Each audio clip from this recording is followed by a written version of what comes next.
The story begins in Shanghai City. In a quiet room, a woman with blue-green hair, Zhang Wangshan, is breastfeeding her newborn son. She tells her baby, Chenchen, how lucky he is to just eat and sleep, smiling that while she's losing sleep over him, it's worth it if he grows up healthy. Unknown to her, the baby is not ordinary. He is reincarnated and has the consciousness of his former life. As he feeds, he notes his brain isn't fully developed, yet he is aware. A blue, game-like status screen appears, identifying him as Lin Zichen, 33 days old, with a biological level of ordinary Tier 1. He realizes he has a special cheat ability. At 3 months old, Lin Zichen is in his crib while his parents, Zhang Wanxin and Lin Yansheng, watch him. His father remarks on how physically gifted the baby seems, predicting he will become a mighty gene fuser, or at least a cyborg. As they speak, Lin Zichen is kicking. A system notification announces he has kicked 10,000 times, granting him the biological attribute Use and Advance. This skill allows any part of his body he trains to grow infinitely stronger within carbon-based limits. He feels his strength grow and wonders what his father meant by gene fusers and cyborgs, imagining superheroes. By 4 months old, Lin Zichen has learned to sit up and crawl. To avoid frightening his parents with his unnaturally fast development, he trains only at night. Each time he crawls, his system rewards him with points. A month later, at 5 months old, he has mastered walking. At 6 months, he can finally sit up and crawl in front of his parents without it seeming too strange. While watching television, a news report on aberrant beasts shows gene fusers and cyborgs joining forces to fight them. For the first time, Lin Zichen understands this world is vastly different from his old one. He learns this Earth has mutated, giving rise to terrifying creatures called aberrant beasts. To fight them, humanity developed 2 paths. The first is mechanical ascension, where humans modify their bodies with technology to become powerful cyborgs.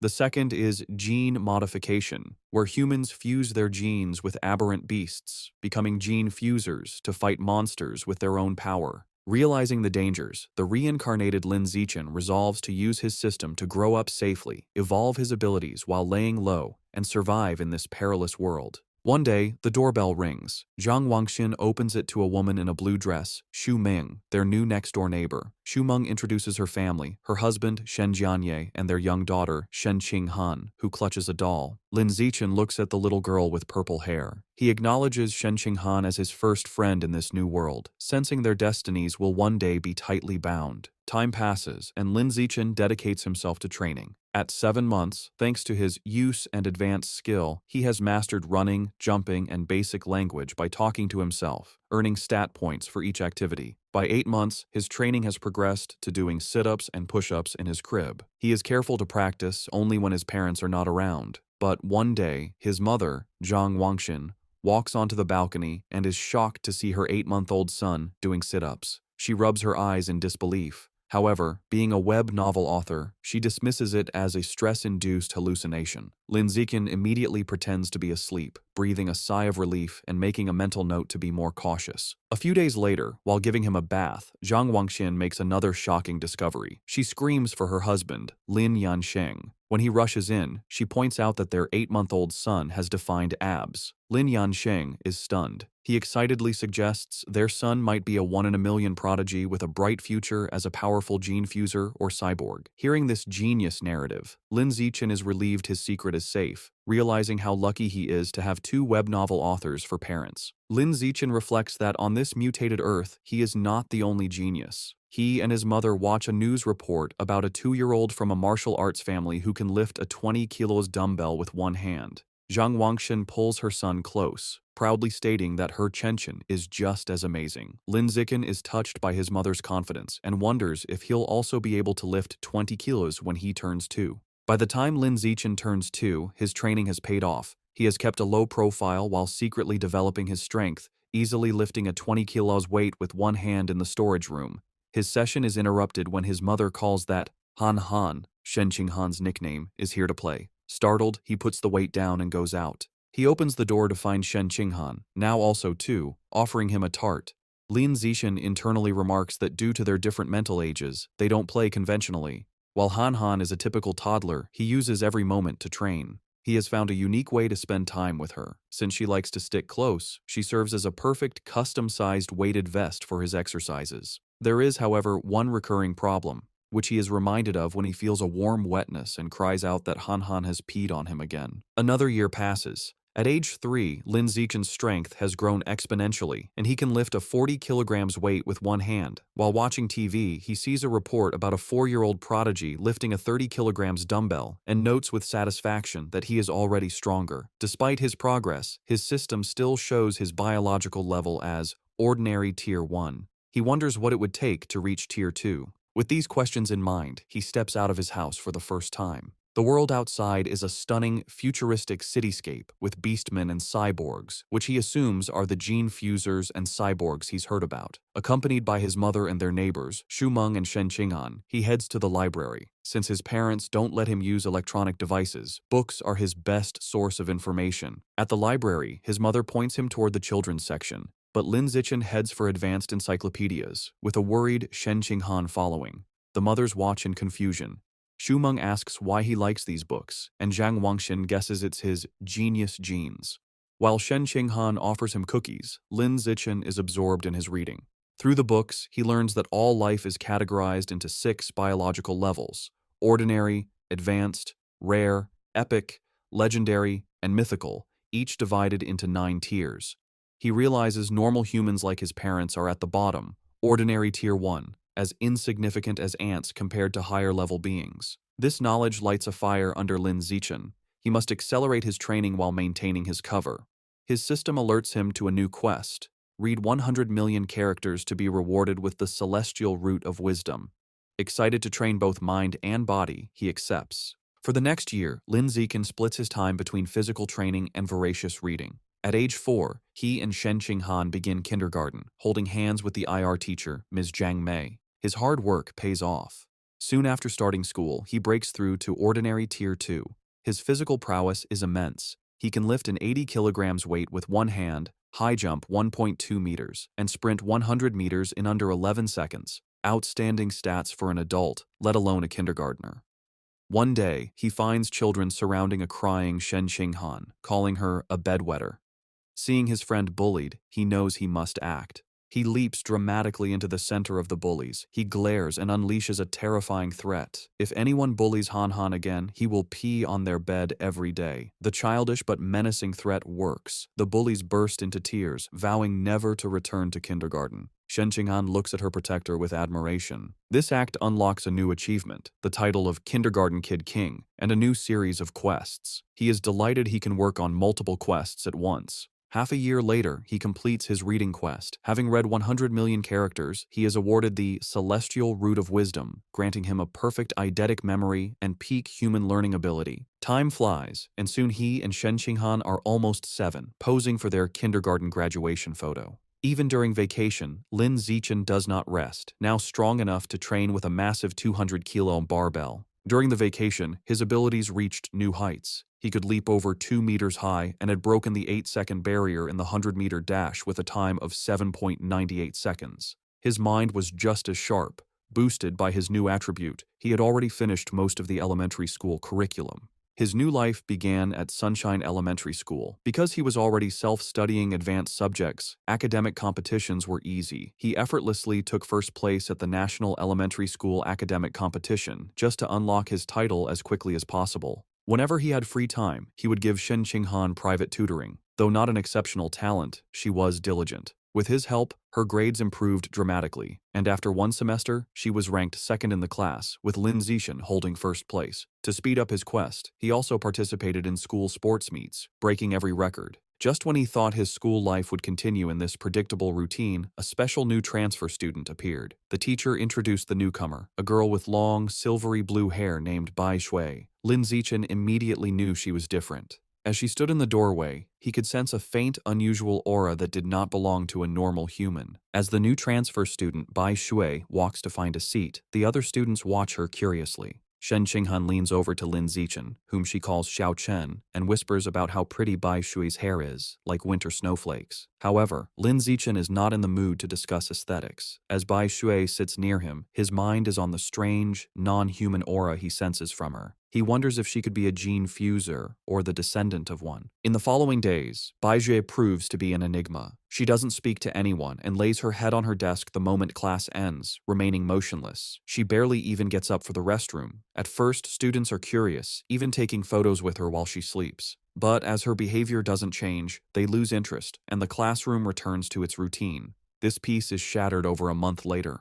A bizarre phenomenon begins. Bai Shui starts to secrete a viscous, white liquid. The substance has a foul odor and drips down her clothes and legs. The other students react with disgust, complaining about the terrible smell. A mean-spirited boy sneers a crude comment about the liquid and then pours his water bottle over her head, claiming he's washing her out. Humiliated and soaked, Bai Shui clenches her fist on the desk, and tears stream down her face as she begins to cry, her shoulders shaking with silent sobs. The bullies erupt in cruel laughter at her distress. Watching from their desks, Shen Qinghan turns to Lin Zichen with a worried expression, asking if they can help poor Bai Shui. Lin Zichen is confused. He had sensed Bai Shui was dangerous, so he can't understand why she is crying. He agrees to help. As he walks towards the bullies, he reevaluates his assessment. While he still doesn't understand her, he realizes that for now, she isn't a threat. She is just a weak girl being bullied, and he has to step in. Lin Zichen walks up to the main bully and grabs him by the collar, calling out his name, Guan Chun.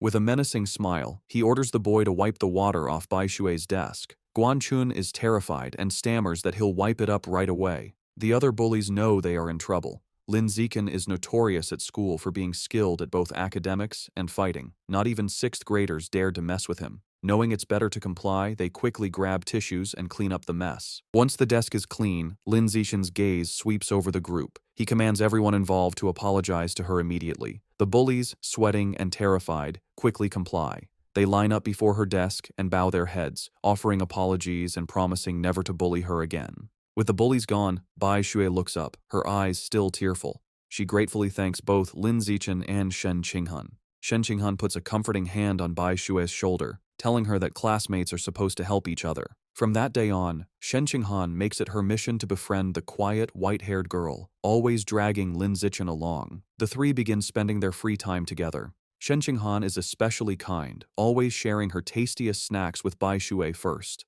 During one of these moments, as Shen Qinghan offers her a treat, Bai Shui hesitates. She looks at them and asks if they aren't disgusted by her because she smells so bad. She explains she's sorry for not trusting them, but since she was little, she has always been ostracized by everyone. Having someone be nice to her feels so unreal that she thinks she must be dreaming. Bai Shui looks up in surprise when Shen Qinghan tells her firmly that this is not a dream. Shen Qinghan smiles gently and says she knows what it's like, so she would never be disgusted by her. She declares that as long as Bai Shui is willing, they will be friends forever, pulling a slightly exasperated Lin Zichen into the promise. Overcome with emotion, Bai Shui tightly hugs Shen Qinghan. Tears of gratitude stream down her face as she thanks them for their kindness. After composing herself, she tells them she wants to give them a gift in return. She holds out a necklace with a pair of beast fangs, explaining it was a birthday present from her mother. She gives it to them, hoping it can be a symbol of their friendship. Shen Qinghan enthusiastically agrees, and the three children stand together in the schoolyard as the sun sets, joyfully declaring they will be friends forever. However, just as their newfound friendship was solidified, the unexpected happened. One day, Shen Qinghan is stunned to learn that Bai Shui has transferred out of the school. Lin Zichen confirms it, revealing that he saw her filling out the withdrawal papers. He flashes back to watching from the principal's office doorway. He saw Bai Shui with the principal and a large, intimidating man with cybernetic arms. The principal assured the man that Bai Shui's paperwork was complete and her information would be kept confidential. The encounter confirmed Lin Zichen's suspicions that Bai Shui's identity was not simple. From that day on, he never saw Bai Shui again, left to wonder about her. But he notes that the events that followed were what truly captured his attention. Sometime later, Lin Zichen is at home giving his mother, Zhang Wangxin, a shoulder massage. She sighs in relief, telling him the massage is perfect after a long day of typing. Lin Zichen internally notes that he learned professional massage techniques thanks to his celestial root of wisdom and is surprised by its usefulness. Their quiet evening is interrupted by a major news report. It features another incredible achievement by the Kyoto prodigy. At just 10 years old, the boy has successfully fused with aberrant beast genes and can now lift a 500 kilograms boulder with one hand. Lin Zichen recognizes the boy and realizes with a jolt that his rival has already begun gene fusion. His father, Lin Yansheng, complains that the Kyoto prodigy is always on TV, questioning if they are trying to turn him into an influencer. The parents discuss it. Lin Yansheng explains the boy is from a 1,000-year-old martial arts family, so they likely have advanced gene fusion technology. Zhang Wangxin argues it's wrong to use a child as a guinea pig. Her husband counters that for such a family interests come first, earning a sarcastic "you know everything" from his wife. While his parents bicker, Lin Zichen is deep in thought. He recalls that before the fusion, the prodigy could lift 100 kilograms. Now he can lift 500 kilograms, a five-fold increase. In comparison, Lin Zichen, at only 8, can already lift a 300 kilograms weight with one hand without any gene fusion. He concludes with a confident fist pump that his own potential is far greater. His confidence was soaring, but that feeling was short-lived. The next news report taught him the true meaning of fear. Breaking news shows a city in a neighboring country completely devastated by a massive explosion. The report states that based on footage, the attack was carried out by giant, aberrant rats. The screen shows horrifying images of monstrous rats swarming the ruins, capturing a screaming woman in their massive jaws, and then brutally devouring her. The news report continues, confirming heretics were responsible for the aberrant rat attack, fanning the flames from the shadows. At a press conference, an official from the devastated Sakura country pleads for international aid, explaining the heretics are a shadowy cult manipulating the beasts. Watching the news, Lin Zichen learns the cult is an anti-human organization of traitors who serve the aberrant beasts for their own gain. He feels relieved to be born in a powerful, stable country, giving him a safe place to grow stronger while laying low. His thoughts are shattered by sonic booms outside. He rushes to the window and pulls back the curtain to see a squadron of heavily armed cyborgs flying through the night sky. He wonders why so many are being deployed, hoping nothing bad is happening. The next morning, everything seems normal. Lin Zichen waits for Shen Qinghan, who runs up, apologizing for being late. As she approaches, he notices something strange. The beast fang necklace Bai Shui gave them, now worn by Shen Qinghan, emits a bright blue glow. He realizes the fang is from an aberrant beast and the source of the faint, non-human aura he'd sensed from her. The glow fades as quickly as it appeared, and the two don't think much of it. However, between the cyborgs and the fang's reaction, Lin Zichen feels that something bad is about to happen. On their way to school, a striking woman with long red hair in a black dress leans against a lamppost, watching them. She comments on what adorable kids they are and steps in front of them, asking if they are brother and sister. Shen Qinghan proudly corrects her, explaining they are childhood best friends. The woman smiles wistfully, remarking how she wishes she had a childhood friend too. Then, her expression turns sinister. She leans in, eyes glinting, and asks why they're going to school alone and where their parents are. As Shen Qinghan begins to answer, Lin Zichen quickly grabs her hand, cutting her off. He pulls her along, stating they're going to be late, leaving the mysterious woman behind. Once a safe distance away, he gently scolds Shen Qinghan, reminding her not to talk to strangers. She nods. After school, Lin Zichen leads them through a deserted alleyway. Shen Qinghan nervously comments on how creepy it is. Lin Zichen explains the area is scheduled for demolition, and everyone has already moved out. Their walk is interrupted by a familiar voice. The red-haired woman from the morning appears, commenting on how they are finally out of school. She's not alone. A large, muscular man named Sheng is with her.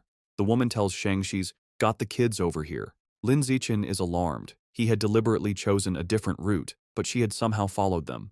The woman tries to lure them closer with a sweet voice, offering them treats. Her accomplice, Sheng, grows impatient. He tells her to stop talking and just knock the kids out so they can get it over with. Without another word, Sheng rushes toward them with a cloth, shouting he's in a hurry to sell them for cash. As he closes in, Lin Zichen shoves Shen Qinghan out of the way and squares up to face him. He clenches his fist and throws a powerful punch with all his might.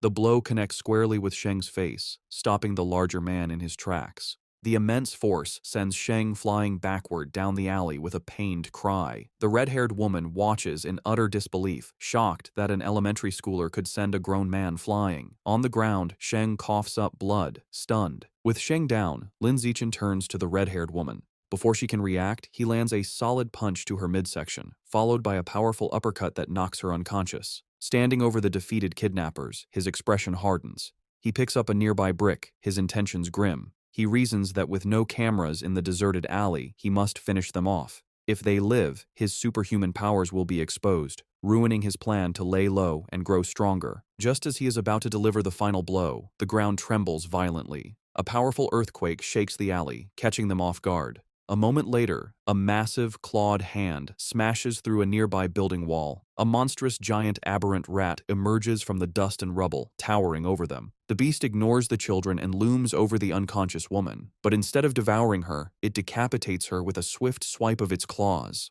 The rat then picks up her severed head as Shen Qinghan screams in terror. Recognizing the danger, Lin Zichen scoops the horrified Shen Qinghan into his arms.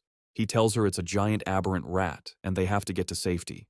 He turns and sprints away, carrying her as they flee. As they escape, a flash of red and gold streaks through the sky. A female cyborg with blonde hair and rabbit ear attachments on her helmet dives into the alley. She moves with incredible speed, a blur of motion as she zips past the rat. Shen Qinghan, looking over Lin Zichen's shoulder, exclaims how unbelievably fast the cyborg is. The cyborg lands gracefully behind the monster. Facing the rat, the female cyborg prepares her attack. Her gauntlet glows as she charges her weapon and announces, "Anesthetic smoke." She fires projectiles at the monster, causing massive explosions that rock the alley. Lin Zichen shields Shen Qinghan from the blast. The aberrant rat is caught in the fiery explosions, roaring in pain, and is left dazed by the anesthetic smoke. Seeing her opening, the cyborg surges forward and finishes off the weakened beast in a flurry of strikes. Later, Lin Zichen watches a news report about the incident at home. He analyzes the fight, concluding the cyborg's power level probably isn't very high. He reasons she had to weaken the rat first, and it still took her 7 minutes to kill it. He reflects on the danger of giant aberrant rats, knowing they are tough creatures that can grow over 10 meters long and reach ordinary 5th tier. Fortunate that they escaped unharmed, the incident reminds him of the world's dangers. He resolves to increase his training to protect himself and those he cares about. He is later seen in his training space, doing weighted squats with a heavy barbell, his system rewarding him with points. Although the threat of aberrant rats looms, life continues. Soon, he and Shen Qinghan celebrate their 9th birthday with both families around a large cake. After making wishes, they exchange gifts. Thanks to his celestial root of wisdom, Lin Zichen had taught himself to carve in one night and crafted an intricate wooden hairpin for Shen Qinghan. She is overjoyed, placing it in her hair and exclaiming how much she loves it. Time passes quickly, and soon Lin Zichen and Shen Qinghan graduate from elementary school and start middle school. As they leave, his system notifies him that he has completed the Dominate 9 years of compulsory education achievement,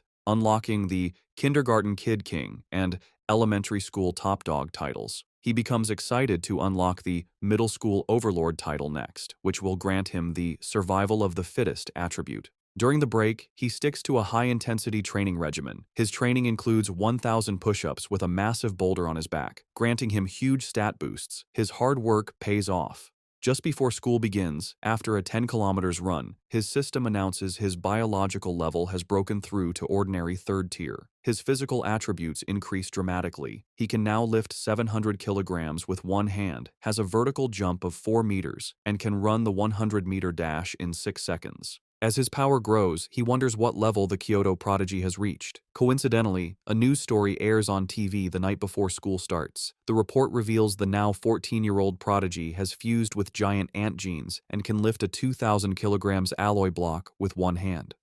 Lin Zichen calculates that since giant ant genes increase strength by a factor of 4 to 8, the prodigy's true lift without the gene enhancement is only around 500 kilograms. This means Lin Zichen is still fundamentally stronger. He smiles, imagining how powerful he will become with future gene fusion. The next day, middle school begins. Because he was the city's top student, all the best middle schools tried to recruit him. He accepted the invitation from Shanghai Middle School, but only if Shen Qinghan could be in his class. During registration, they are welcomed by the principal and their new homeroom teacher, who express how much they are counting on him. After a few pleasantries, he makes an excuse and leaves with Shen Qinghan. The real reason he chose Shanghai Middle School was for its excellent athletic facilities. They had planned to play badminton on the school's court before classes officially started. On the court, an excited Shen Qinghan tells Lin Zichen, "Xiao Chen, they should start." She serves with a flourish, calling out her fairy's curveball. Lin Zichen easily catches the shuttlecock mid-air, but their game is interrupted. A group of upperclassmen approaches, and their leader, in a backward cap, snatches the shuttlecock, informing them the court is reserved. His friends mockingly offer to let Shen Qinghan stay and spar with them. Shen Qinghan stands her ground, telling them they have to follow the rules, and they were there first. Lin Zichen, seeing them get too close to Shen Qinghan, steps in with a cold expression. He tells them to get away from her and reminds them of the first come, first served rule. The leader scoffs, arrogantly declaring he is taking the court. The leader holds the shuttlecock and tosses it up, but before he can serve, Lin Zichen moves. He declares that from now on, his rules are the only ones that matter. With a surge of power, he leaps and smashes the shuttlecock with incredible force. The shuttlecock rockets across the court, a white blur. It moves so fast, the leader barely has time to react. The force of the impact shatters his racket and sends his cap flying. The upperclassmen are left in shock, sweating and trembling. They wonder if Lin Zichen is even human, questioning if he's a gene fuser. One notes with terror that if the shot had been off by a little, their boss's head would have been taken off. Thoroughly intimidated, the upperclassmen bow deeply in apology. They tell Lin Zichen they understand the rules now and will be leaving immediately. They then beat a hasty retreat. Perhaps because word of the incident spread, no one ever dared to bully Lin Zichen or Shen Qinghan again. Aside from being bigger with better facilities, their new school life felt much the same. Academically, Lin Zichen was far ahead, having finished the middle school curriculum long ago. During class, he would read interesting books to pass the time. At night, after workouts, he would use his celestial root of wisdom to learn new skills online, quickly dabbling in cooking, photography, driving, swimming, and various sports. To unlock the middle school overlord title, he didn't just rank first in every subject, he also represented the school in national competitions. He stood amidst a mountain of trophies. To keep a low profile, he was careful not to win first place in every competition. A semester went by, and the title still hadn't unlocked. However, his performances earned him many fangirls who left stacks of love letters on his desk. He ignored them. Aside from tutoring Shen Qinghan, he focused on the upcoming school sports festival. He believed that if he completely dominated it, he should finally unlock the title. For the festival, he entered only 3 events: shot put, high jump, and sprinting, representing strength, jumping, and speed. He achieved an astonishing 201-meter throw in the shot put. Although he held back to avoid seeming too superhuman, he still easily took first place in all his events. Just as he was sitting with Shen Qinghan, admiring his gold medal, he felt a new power surge through his body. A system notification appeared, announcing that because his achievements far surpassed every other student, he had unlocked the middle school overlord title. With all 3 school-age titles unlocked, the dominate 9 years of compulsory education achievement was complete, and he had obtained the new biological attribute, survival of the fittest. As the power flowed through him, he realized with satisfaction that the title had finally unlocked. As Lin Zichen and Shen Qinghan leave school, he considers his new survival of the fittest attribute. The ability lets a predator devour the life essence of other creatures to evolve. He wonders what life essence is, lost in thought until Shen Qinghan calls for him to wait. Snapping back to reality, he gets an idea. He asks Shen Qinghan if he can borrow her beast fang necklace. She agrees and hands it to him. The moment his fingers touch the fang, a system notification appears. It informs him he has devoured a trace of the abyssal giant butterfly's life essence, unlocking a new guidebook with 1% progress. A spectral image of a massive, dark butterfly with eyes on its wings appears around him. He is stunned to realize the fang is a butterfly's tooth. That night, hoping to learn more, he searches for abyssal giant butterfly online. To his surprise, the search returns no results. Realizing he'll have to study this exotic beast on his own, he remembers Bai Shui had given them a pair of fangs. He rummages through his bag and finds the second tooth. Holding the second fang, he once again absorbs its power. Another system notification confirms he has devoured a second trace of life essence, but the guidebook progress only increases to 2%. He looks at the fang with disappointment, realizing there isn't much life essence left in it. He concludes he must find another way to unlock the abyssal giant butterfly's full power. The next day after school, to boost his training and ensure a quick escape route from any aberrant beasts, Lin Zichen starts biking Shen Qinghan to and from school every day. As they leave the school grounds, a man calls out to him, "Zichen." The man, in a tracksuit, stops them and introduces himself as Coach Guo from the school's martial arts team. He praises Lin Zichen's performance at the sports meet as the best in school history. With great enthusiasm, Coach Guo formally invites him to join the team, insisting his athletic talent surpasses his academic abilities. He urges Lin Zichen to say yes, but also offers him time to learn about the team before deciding. Coach Guo speaks so quickly and passionately that Lin Zichen doesn't get a chance to say no. Waving goodbye as they ride off, the coach tells them the martial arts team is in room C of the gym and that he'll be waiting for him if he's free to visit the next day. As the sun sets, Lin Zichen is back in his room, ready to test his new ability. He claps his hands, squashing a cockroach and a mosquito he found. He opens his hands to examine the dead insects, but feels no power surge. He realizes killing such small, ordinary creatures didn't trigger the skill. He deduces that only powerful or exotic beasts carry enough life essence to be devoured for his evolution. To verify his new theory, Lin Zichen decides to visit a supermarket that sells beast meat. With Shen Qinghan on the back, he bikes them into the city. They soon arrive at a large, multi-story supermarket. Inside, they walk through the aisles, and Lin Zichen notes that while there is plenty of beast meat, it's all pre-packaged. He knows he can't test his theory without touching the meat. Just as he's feeling frustrated, he hears a butcher advertising fresh-cut beast meat. He spots a counter with a sign reading, "Fresh beast meat, not pre-packaged, safe to eat," where a butcher is cutting up large sides of meat. Telling a confused Shen Qinghan to wait, he says he's going to check out the meat. He doesn't explain further, eager to confirm his suspicions, and rushes to the counter.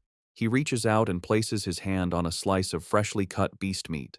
The moment he makes contact, a powerful surge of purple energy flows into him. Just as he thought, the beast meat contains a strong surge of life essence. He clenches his fist in excitement, a wide grin on his face. Shen Qinghan watches, bewildered, wondering why he is so excited just from touching meat. She approaches him with a look of confused concern, asking how the meat feels. Trying to play it cool, Lin Zichen casually tells a bewildered Shen Qinghan that the meat just feels fresher than normal and asks if she wants to touch it too. She frantically waves her hands and refuses, saying he has touched it enough for both of them. Having confirmed his theory, Lin Zichen decides to buy some of the beast meat to try at home, surprising Shen Qinghan. He isn't surprised by her reaction, knowing beast meat is incredibly expensive. Even the cheapest option, the ghost shadow squid, costs nearly 1,000 yen per jin. Deciding to go with the squid, he picks up a package. Shen Qinghan panics at the price, telling him it's too expensive and that he should ask his mother first. Lin Zichen simply smiles and pats her head reassuringly.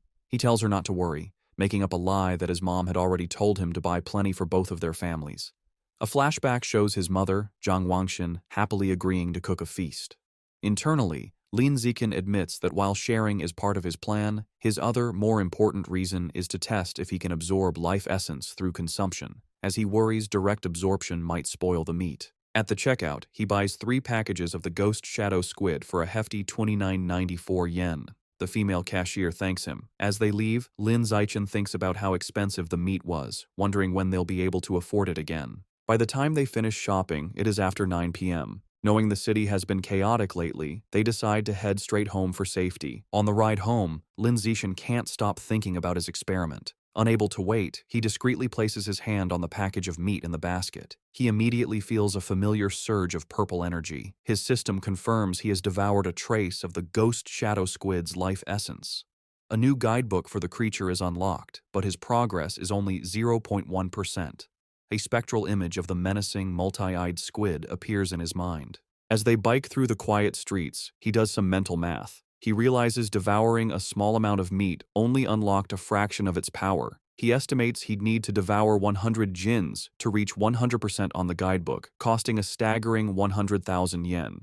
He considers the squid's special ability, to dissolve into water and vanish, and decides the powerful skill is worth the price. His course is clear. He needs to make a huge sum of money, as he can't ask his family for that much. He then remembers his second reason for buying the meat, to test if absorbing its life essence would cause it to spoil. He glances at the package. It's been a while, but the meat looks perfectly fresh. He grins, delighted that absorbing the essence doesn't ruin the meat. As he continues to absorb its power, his progress bar for the squid climbs to 3%. His concentration is broken when Shen Qinghan shouts a warning. He slams on the brakes, screeching to a halt just inches from a couple in the bike lane, and apologizes. He scolds himself for not watching where he was going, then wonders why the lane is so crowded. Shen Qinghan points ahead. They see a tense standoff. A muscular, red-haired man is holding a woman hostage at knife point. Shen Qinghan recognizes the hostage in terror as their teacher, Chao Mei. The man shouts threats at the crowd. The area is surrounded by police officers who try to de-escalate the situation through a megaphone. The police captain holds back an officer, Ah Bing, telling him not to shoot recklessly. The captain explains the target is too close to the hostage and using her as a shield, making a clean shot impossible. The officer suggests sleeping gas, but the captain rejects it, fearing it would provoke the suspect before it could take effect. While the police hesitate, Lin Zichen decides to act. He discreetly picks up a small rock from the pavement and flicks it with incredible speed and precision. The rock strikes Officer Ah Bing's gun, causing it to misfire. The stray bullet hits the hostage-taker's hand, forcing him to cry out and drop his knife, releasing Teacher Cao Mei. Seizing the opportunity, the police captain yells for his team to move in. The officers rush forward and swiftly arrest the disarmed suspect, while a female officer comforts the terrified but unharmed Teacher Cao Mei. As the situation is controlled, Lin Zichen quietly gets back on his bike. Shen Qinghan looks at him with wide, questioning eyes and asks if he threw the rock. He quickly shushes her, saying they should leave and talk later, and they pedal away. Just as they are about to get away, a voice commands them to stop. The police captain calls out, asking if Lin Zichen was the one who threw the rock. Panicked at being caught, Lin Zichen quickly denies everything with a nervous smile. The captain watches them pedal away, finding it strange that someone wouldn't want to admit to a good deed. He muses aloud that there's a reward for bravery. The word reward instantly catches Lin Zichen's attention. Needing money, he slams on his brakes, skids to a halt, and rushes back to the captain. He sheepishly retracts his denial, admitting he threw the rock and explaining that the money is really important to him. The captain tells him to come to the station to make a report, promising to help him apply for the reward. After informing their families, Lin Zichen and Shen Qinghan prepare to head to the police station. He assumes everything will go smoothly, but as the police lead the cuffed suspect away, something goes horribly wrong. The suspect's face begins to twist grotesquely. The police realize with horror that he's a heretic and is mutating into a giant aberrant rat right before their eyes. The monster breaks its cuffs and goes on a rampage, swiping its massive claws at the officers. The police captain gets on his radio, ordering all forces to open fire but to protect the civilians. The officers unload their weapons, but the bullets have no effect. A frantic report comes in, identifying the heretic as having fused with Rat King genes and calling for immediate backup. Realizing the danger, Lin Zichen apologizes, grabs both of them and pulls them away, urging them to run. He is relieved the monster isn't chasing them, but knows they need to get away fast. As they flee, a new figure streaks down from the sky in a purple aura. It's a female cyborg in sleek, futuristic armor. She lands a powerful blow on the giant rat, sending it staggering backward. Hovering in the air, the cyborg, a woman with short, dark purple hair, begins to charge a laser cannon in her chest. With a command to fire, she unleashes a massive, devastating beam of purple energy that engulfs the mutant rat.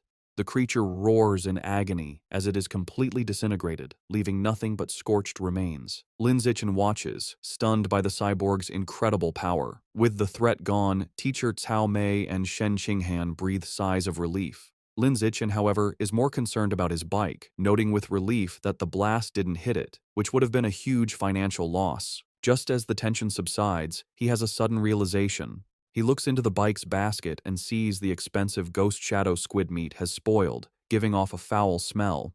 He now understands his initial theory was correct. Absorbing the life essence causes the meat to spoil, but there's a delay. Holding up a limp tentacle, he realizes he needs an excuse and decides to blame the fight and the now deceased heretic. Putting on a dramatic show, he throws the spoiled tentacle down, loudly blaming the heretic and the cyborg's attack for roasting the meat. Teacher Cao Mei comforts him, saying what matters is that they're all safe. Although they plan to go home, at the captain's request, they end up riding with the security team to the station. They didn't expect to be transported in the same van as the heretic's remains. After the laser blast, all that was left was a pile of scorched flesh on a gurney, and the smell was intense. As he sits in the foul-smelling van, another thought strikes Lin Zichen. He remembers that the beast fangs from Bai Shui still contained life essence long after the creature was dead. A new possibility dawns on him. Could there be life essence left in this corpse as well? And if so, could he devour the corpse's Rat King gene for himself? Sitting in the police van, Lin Zichen wonders how much of the Rat King gene he can devour from the heretic's scorched corpse. Deciding to find out, he discreetly reaches his hand towards the remains. The moment he makes contact, he feels a powerful surge of red energy. His system confirms he has devoured a trace of the giant mutant rat's life essence, unlocking its guidebook with an impressive 5% progress. He is shocked by how much he absorbed and realizes the freshness of the source is directly proportional to the amount of life essence he can obtain.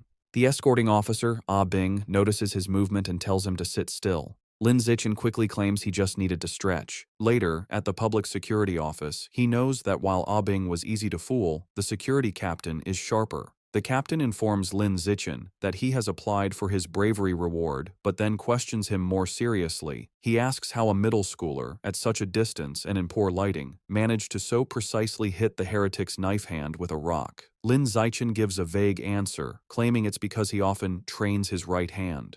The odd response leaves the captain speechless. Their conversation is interrupted when Shen Qinghan calls out that her auntie is here. Lin Zichen is surprised to see his parents rush into the station. His mother runs towards him in a panic, calling his name with a terrified expression. She throws her arms around him in a tight hug, asking if he's all right and telling him he scared her half to death.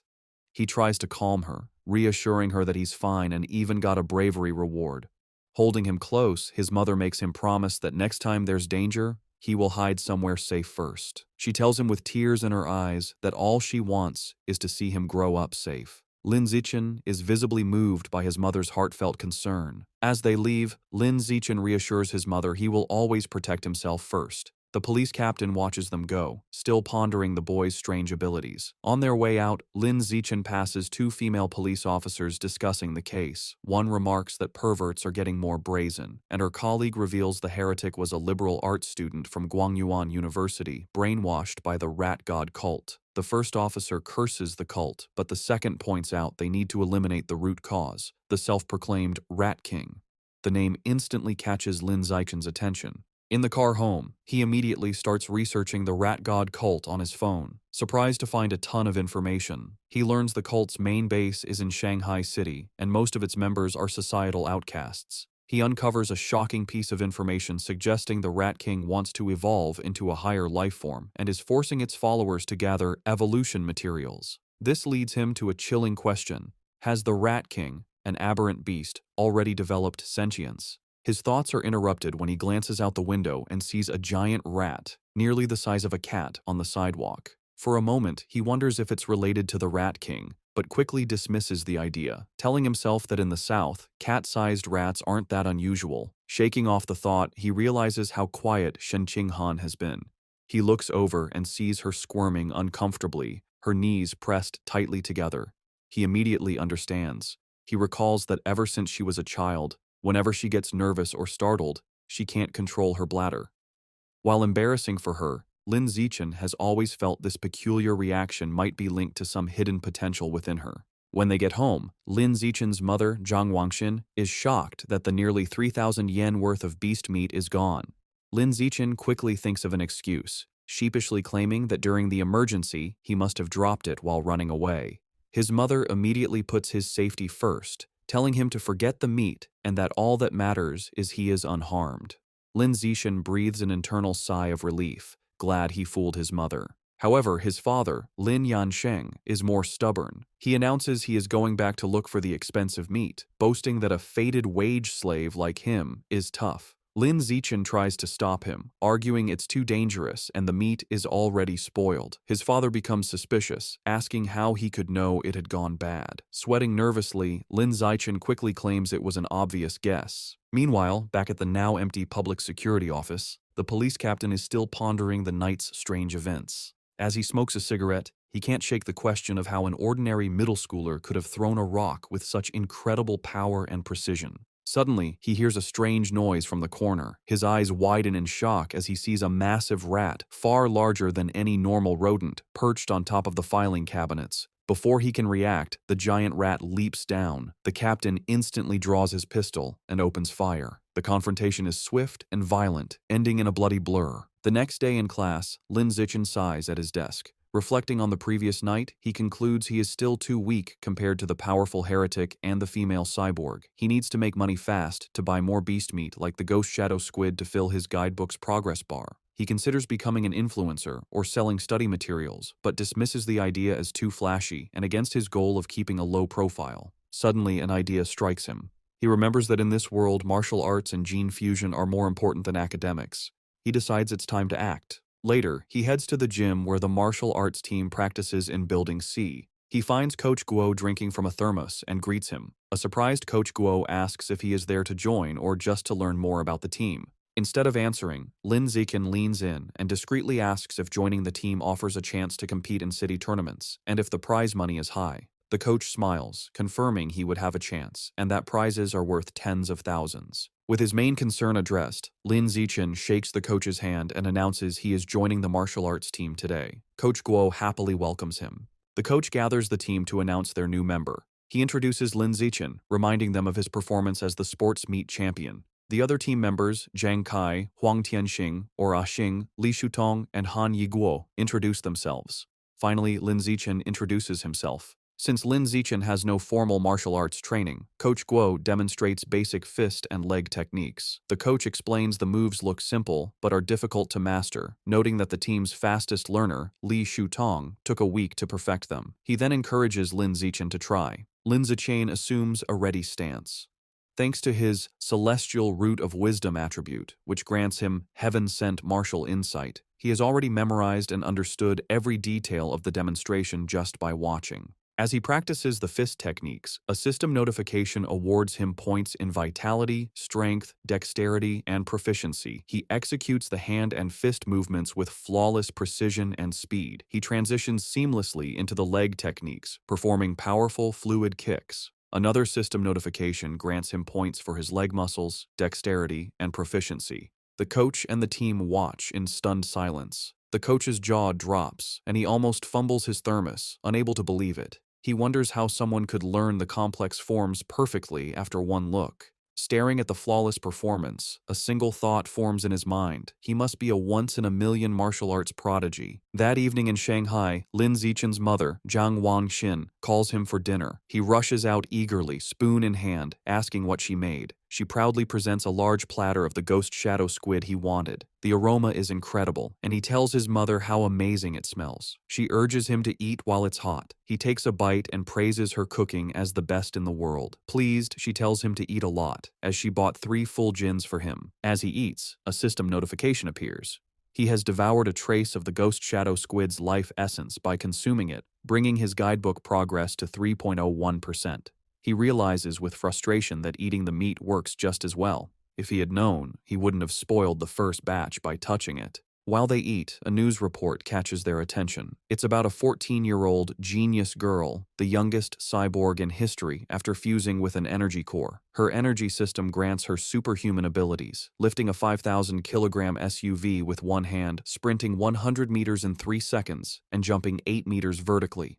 Watching this, Lin Zichen ponders the debate in his world. Between the Kyoto prodigy's gene fusion and this girl's cybernetics, which path is stronger? His thoughts are interrupted by another breaking news story. It announces that the security captain they met, He Chunshan, was killed in his office. Surveillance footage showed he was attacked and devoured by a giant mutant rat that infiltrated the station. Medics are shown wheeling his body into an ambulance. Lin Zichen is horrified. He recalls the large rat he saw the night before and wonders if it was connected. He imagines a giant rat rampaging through the city.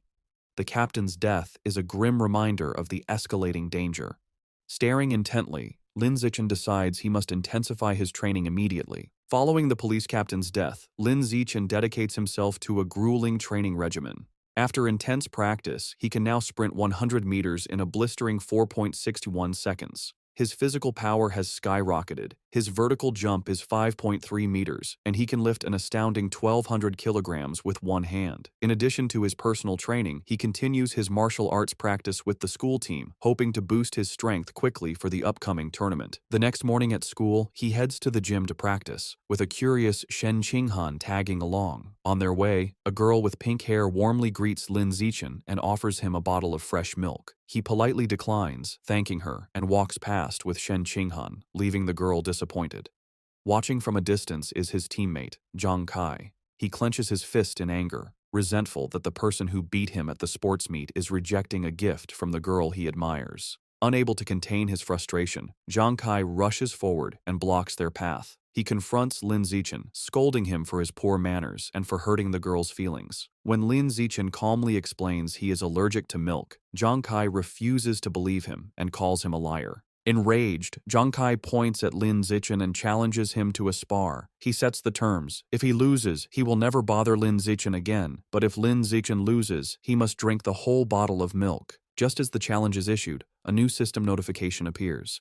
A new achievement mission has been triggered. Defeat 1,000 different opponents in formal competition for the survival of the fittest biological trait. A sly grin spreads across Lin Zichen's face. This is the opportunity he has been waiting for. Surrounded by a menacing purple aura, he accepts the challenge, his eyes glinting with anticipation as he agrees to the spar. Word of the duel spreads quickly through the school. Two students excitedly decide to go watch the fight between the popular junior, Lin Zichen, and a senior. By the time they are ready, the gym is packed with onlookers in a large circle around the sparring area.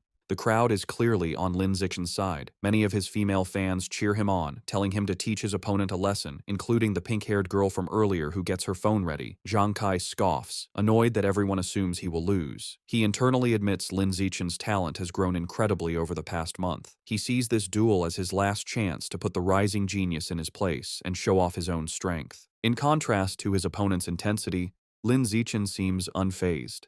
He casually states that he needs to go home for dinner and asks if they can make the fight quick. Taking this as an insult, Zhang Kai smirks and agrees to grant his wish. Coach Guo steps between them to officiate. He raises his hand to start, reminding them of the rules. However, before the fight begins, Zhang Kai shouts for them to wait. With a condescending grin, he offers Lin Zichen a handicap. He points out that he has trained for nearly 2 years, while Lin Zichen is a novice of only a month. To be fair, he declares he will let Lin Zichen have the first 3 moves. Lin Zichen simply agrees. The moment he agrees, Lin Zichen explodes into motion. He closes the distance in a blur, catching Zhang Kai by surprise. Before his opponent can raise his guard, Lin Zichen unleashes a single devastating punch. The blow connects with brutal force, sending blood flying from Zhang Kai's nose. He is knocked out instantly, collapsing unconscious on the gym floor. The entire gym is stunned into silence. Coach Guo's jaw drops as he stares in disbelief, shouting that the fight was over in one punch. The rest of the martial arts team and the crowd are equally shocked, calling the outcome ridiculous, unable to process that the duel was over in a single second.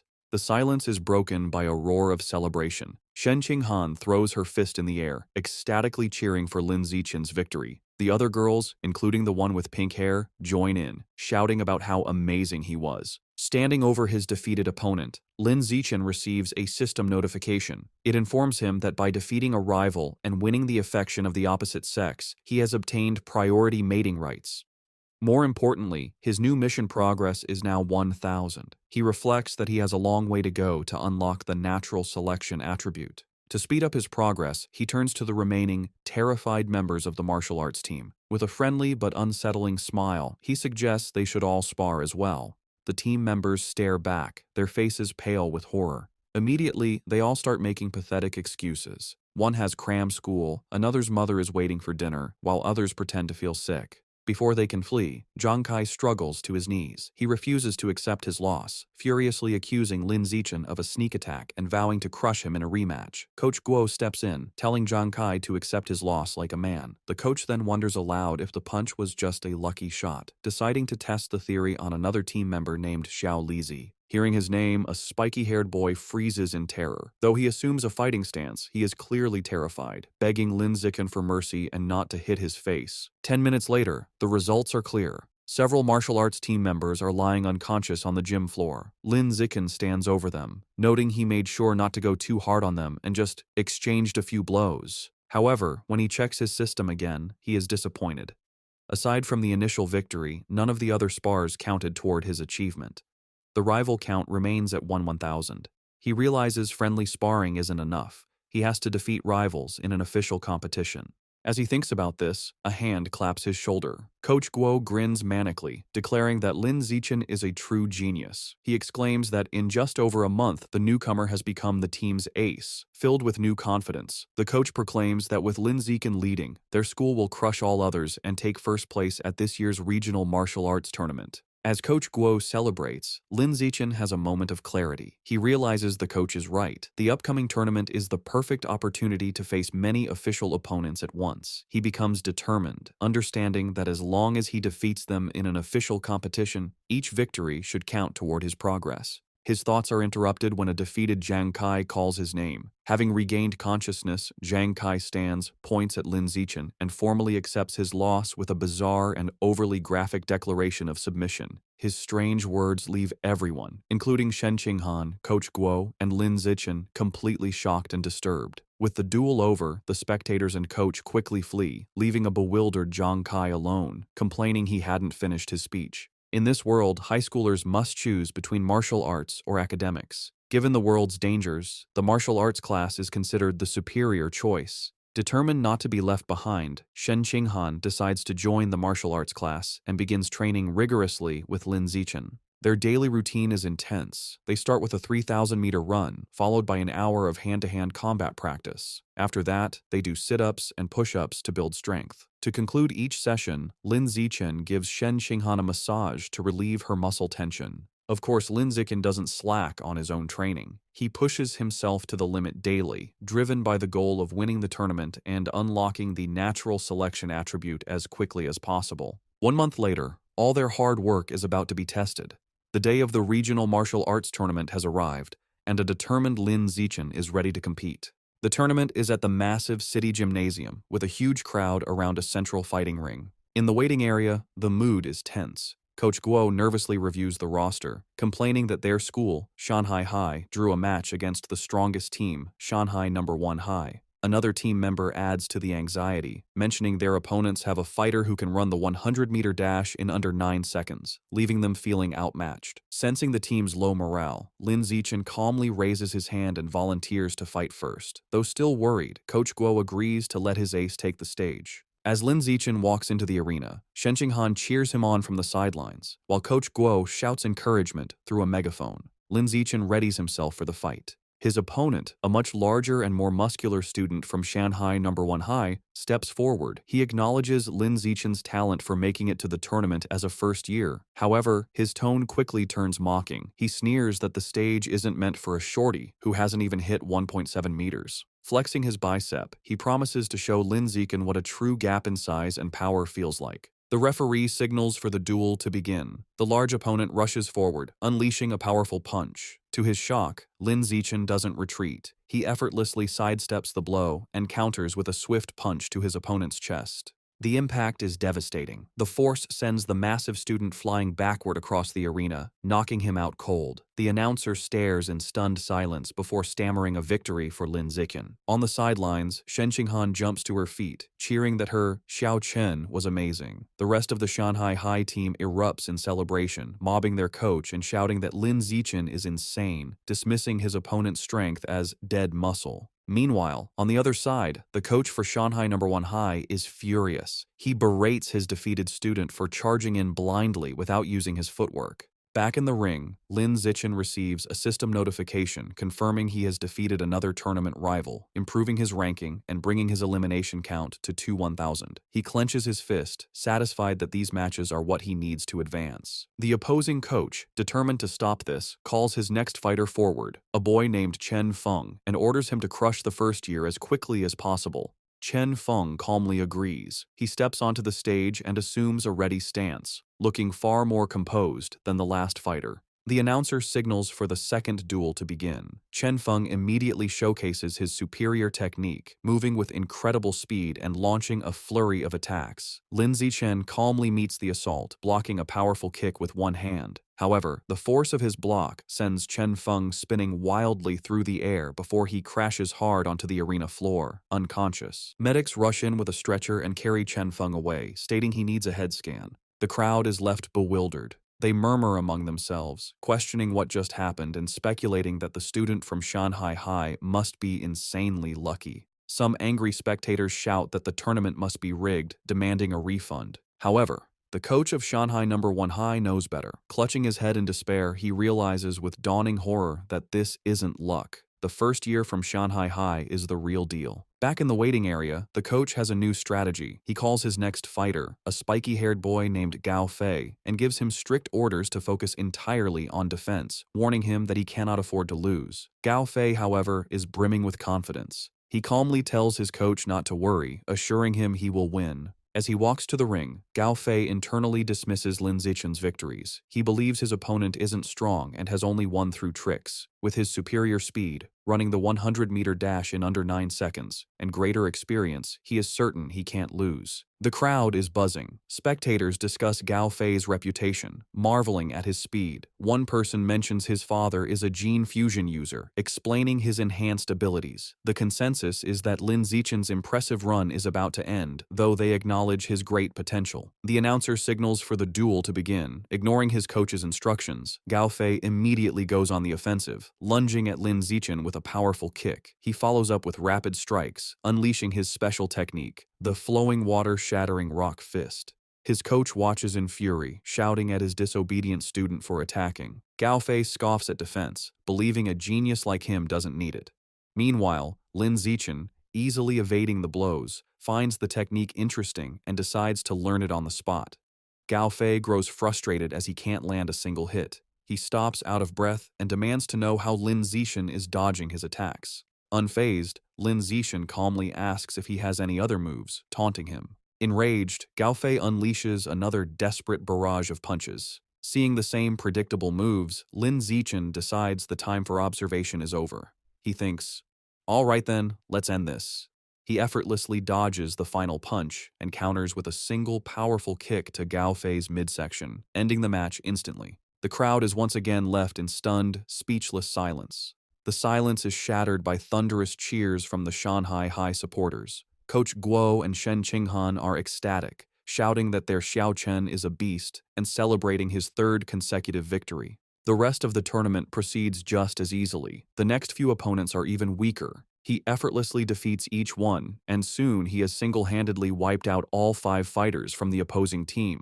Over the next 2 days, the story is much the same. He continues his dominant performance, taking down 2 more schools by himself. Thanks to his incredible display, he successfully leads Shanghai High to win the championship. He and his team proudly pose with their medals and trophy.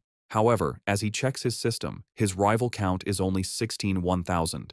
He realizes with disappointment that at this rate, it will take years to unlock the natural selection attribute. Despite his slow quest progress, there is a silver lining. He didn't expect Coach Guo to be so generous, but he gets the bulk of the tournament prize money, a full 20,000 yuan. Combining this with prize money from academic competitions, he now has around 30,000 yuan. That money doesn't last long. He immediately spends it all at the supermarket on a massive supply of ghost shadow squid meat. For the next several weeks, he devours the expensive meat at every meal. After consuming 30 jin, his codex unlock progress for the ghost shadow squid reaches 33%. His intensive training and consumption of beast meat pay off. By his second year of middle school, he breaks through to the next level, advancing from ordinary Tier 3 to Tier 4. His physical abilities reach new heights. He can now effortlessly lift 1890 kilograms with one hand, jump 5.65 meters vertically, and sprint 100 meters in just 4.49 seconds. Time flies, and soon he and Shen Qinghan graduate from Shanghai's middle school division.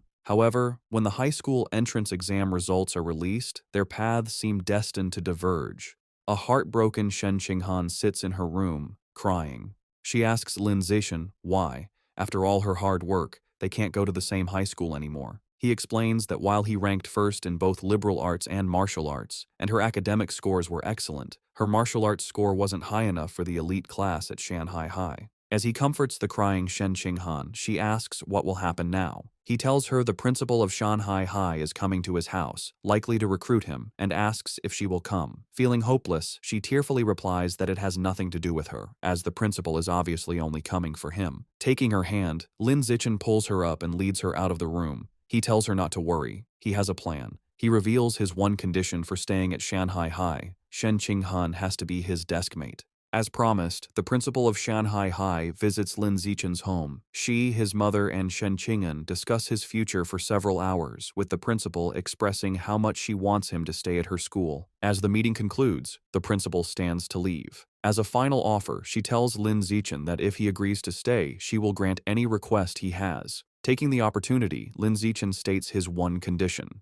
Shen Qinghan must be allowed to continue in the same class with him. The principal looks at the nervous Shen Qinghan and confirms her name. Without hesitation, she agrees. With a smile, she tells them both to report to Shanghai High together for the new school year. Overjoyed, Lin Zichen and Shen Qinghan thank her. With their high school future secured, Lin Zichen participates in his final junior high martial arts tournament. As expected, his overwhelming power easily leads his team to another championship. He decides to use the prize money to finally unlock the Ghost Shadow Squid Codex. He was only 20% away, and the new prize money was enough to max out the progress bar. Unsure what might happen, he travels to a secluded forest outside Shanghai for safety. Deciding not to waste time, he begins devouring the life essence from the last of the squid meat. A powerful blue energy surrounds him as a system notification confirms he is absorbing a large amount of essence. His eyes widen as he feels a final surge of power, and the Codex progress bar hits 100%. A new notification announces he has unlocked the Ghost Shadow Squid Codex and obtained a new biological attribute, Blessing of Liquid Affinity. The ability enhances his affinity with water, allowing him to move freely and even vanish in aquatic environments. However, as the power settles, he stands in the quiet forest holding the limp squid tentacles and feels his new ability is kinda underwhelming. Still feeling underwhelmed, Lin Zichen tests his new ability in a nearby pond. He finds his Blessing of Liquid Affinity has some benefits. He can soak for long periods without his skin wrinkling, and swimming is much easier with reduced water resistance. However, there are no other noticeable effects. He sits in the water and rationalizes that since the Ghost Shadow Squid is a low-tier beast, it's fair the ability isn't very powerful. He resolves that to get better attributes, he will either have to save up for higher-grade beast meat or become strong enough to hunt powerful wild mutant beasts himself. The memory of the terrifying giant mutant rats strengthens his resolve, and he clenches his fist, determined to grow stronger. With less than a week before school begins, Lin Zichen's mother and Shen Qinghan's family decide to go on a trip. To better study his new liquid affinity, Lin Zichen suggests they go to the beach. As they stand in the ocean, Shen Qinghan shivers and complains the seawater is cold. Lin Zichen, however, feels perfectly at home. He tells her to ease into it and then dives into the water, swimming with incredible speed. As he moves, his system rewards him with stat points for swimming and diving. From the shore, a nervous Shen Qinghan calls out, asking him to teach her how to swim. Lin Zichen pops his head out of the water, suddenly remembering his childhood friend doesn't know how yet. He begins patiently teaching her the basics. Given her average athletic talent, he assumes she will struggle. However, Shen Qing'an proves him wrong. She excitedly exclaims that swimming is surprisingly easy and that she learned it right away, diving effortlessly. She swims gracefully and surfaces with a look of shock, surprised she can dive without any instruction. Lin Zichen watches in shock as a strange blue aura of water seems to emanate from her. After she surfaces, she excitedly tells him how amazing it feels. She notes that while opening one's eyes underwater usually stings, she feels no discomfort. In fact, she finds it cool and pleasant. Her words leave Lin Zichen deep in thought. He watches her swim away, finding the situation unusual. He reasons that even with a natural talent for water, there's no way she could have mastered all the skills so instantly. Her rapid learning is simply not normal. Suddenly, a realization dawns on him. He recalls her lifelong problem with bedwetting when nervous. He wonders if this weakness is actually a sign of a powerful, innate water affinity she was born with. The idea excites him. He becomes convinced she might possess some kind of special cultivation body, like a character from his parents' Xianxia novels. To test his theory, they continue diving. Her performance shocks him even more as they explore the underwater world. He notes they have been holding their breath for over 10 minutes, an incredible feat for a beginner like Shen Qinghan. As they swim, Shen Qinghan's expression suddenly changes. A strange, swirling sound begins to vibrate through the water around her. Both look up, trying to find the source. They surface abruptly, and Shen Qinghan cries out as the glowing blue water swirls around her. Later that night, as they walk along the beach, Lin Zichen asks what happened. Shivering, she explains that underwater, she kept hearing strange and creepy sounds right by her ear. He comforts her and asks what kind of sounds. She tells him she couldn't understand the language, but it was a female voice that echoed non-stop until she surfaced. To help a frightened Shen Qinghan calm down, Lin Zichen brings her back to their hotel room. Later, he searches online for information about the strange female voice, but finds no results. Unsettled and unable to sleep, he uses his restless energy to train. As he performs 1,000 weighted sit-ups, he feels a sudden surge of power. A system notification announces his hard work has paid off. He has advanced to ordinary Tier 5. Surprised but pleased, he considers his new strength. He realizes that at Tier 5, he is powerful enough to rival a fully grown giant mutant rat. A determined glint appears in his eyes as he clenches his fist, confident that tearing the beasts apart with his bare hands is no longer impossible. Eager to test his new limits, he goes to the empty beach at night. The stat boost is immense. His 100-meter dash time has dropped to a mere 3.64 seconds, and his vertical jump has increased to an incredible 6.98 meters. To test his strength, he finds a nearby car and discovers he can now lift the 1,600-kilogram vehicle with one hand. With this new progress, his life moves forward. The vacation ends, and he and Shen Qinghan begin high school at Shanghai High. On their first day, they arrive early for class duty. Two new female classmates immediately recognize him, whispering excitedly about how handsome he is and how lucky they are to be on duty with him. While he is surprised his classmates know him, something even more unexpected happens. Simply performing class duty triggers a new system quest. The achievement requires completing 1,000 cooperative tasks for a new biological attribute, social animal. As he cleans the classroom with Shen Qinghan, he wonders what this new attribute will do. Since the school year has just begun, he takes the opportunity to visit the Mammoth supermarket after school. Now that he has unlocked the Ghost Shadow Squid Codex, he knows it's time to choose a new target for his ability. As he browses the expensive beast meat section, his eyes lock onto a new item.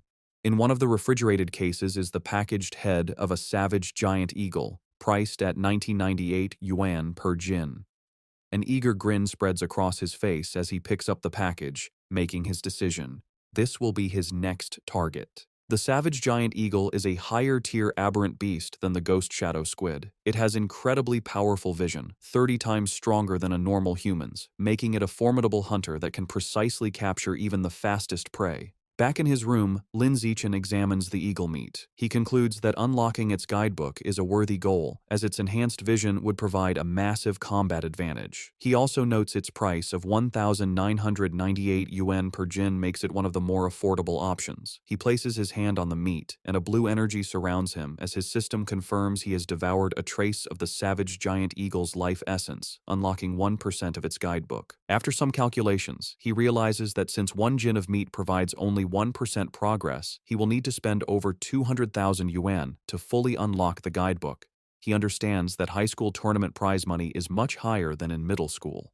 With renewed determination, he decides he must work harder in competitions to earn the money to unlock the Savage Giant Eagle's codex before his second year. With the end of summer vacation, Lin Zichen's high school life at Shanghai High begins. On the first day, the teachers introduce themselves: the martial arts and homeroom teacher, the mechanical modification teacher, the gene fusion teacher, and the wilderness survival teacher. After their introductions, they ask the students to introduce themselves. Several students go first. A girl with long purple hair, Chu Yutong, says her specialty is in the arts. She is followed by an energetic pink-haired girl, Zhong Yijia, who shares her love for anime, cosplay, and sports. Next, a boy named Peng Huoguang says he likes to play video games at home. Soon, it is Shen Qinghan's turn. Being the center of attention makes her extremely nervous. With a blushing face, she manages to say her name is Shen Qinghan, that she enjoys drawing, and asks everyone for their future guidance. Finally, it is Lin Zichen's turn. His introduction is the shortest and most direct. He simply stands and states his name, asking for everyone's support. After introductions, time passes quickly. A new female classmate with brown hair approaches Shen Qinghan, who looks surprised. The girl asks Shen Qinghan for her entrance exam score. Shen Qinghan nervously replies that she scored 709 points, and then asks the new girl, Chu Rui, for her score. Chu Rui is impressed, exclaiming that Shen Qinghan's score is more than 10 points higher than her own 698. Chu Rui then asks about the physical fitness portion, admitting she only scored 95 out of 100. This question makes Shen Qinghan extremely uncomfortable. She stammers that her score wasn't as good, internally panicking because her score of 79 was so low she almost didn't make it into the elite class and feels too embarrassed to say it out loud. Not getting the hint, the persistent Chu Rui continues to guess if Shen Qing'an scored 94 or 93. Shen Qing'an, looking down in shame, quietly tells her it was even lower. Chu Rui continues guessing scores in the low 90s, making Shen Qing'an even more flustered. Suddenly, a hand slams down on the desk between them, startling Chu Rui. It's Lin Zichen. He smoothly leans in and asks the flustered girl if he can add her on WeChat. Surprised and thrilled that a handsome boy is giving her attention, she eagerly agrees. From her seat, Shen Qing'an breathes a sigh of relief, grateful that Lin Zichen saved her from the awkward conversation. Lin Zichen then turns to another male classmate, Hey You, and also asks to exchange contact information. After adding them, he creates a 4-person group chat. A system notification immediately confirms he has successfully created a group, completing another cooperative task. His progress for the social animal achievement is now at 2 out of 1,000. He reflects that this quest is surprisingly easy. After creating the group chat, the 4 new friends start to get to know each other. He Yu reveals he is from the neighboring Nanyuan city and comes from a prestigious martial arts family that runs a dojo. He even proudly mentions placing 8th in the Nanyuan City Youth Martial Arts competition.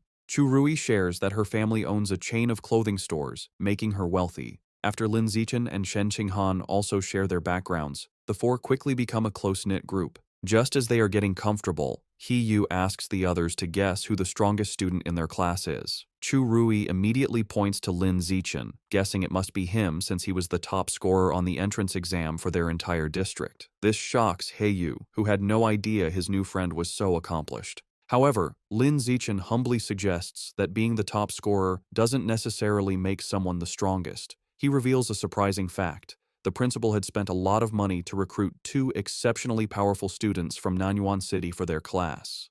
He Yu then points out the 2 students. The first is a boy with blonde hair, Wang Shuojie, the 3rd-ranked student in Nanyuan City, who can run the 100-meter dash in 7.98 seconds. The second is a large, muscular boy, Lu Gang, who has immense natural strength and can easily lift a 300-kilogram barbell with one hand. Shen Qing'an and Chu Rui are both visibly impressed and intimidated. Lin Zichen, on the other hand, remains completely calm. Internally, he scoffs at their achievements, knowing he had surpassed those numbers back in elementary school. Soon, the bell rings again, and the next class is for distributing textbooks. There are 4 main subjects for the semester: martial arts, gene fusion, mechanical modification, and wilderness survival.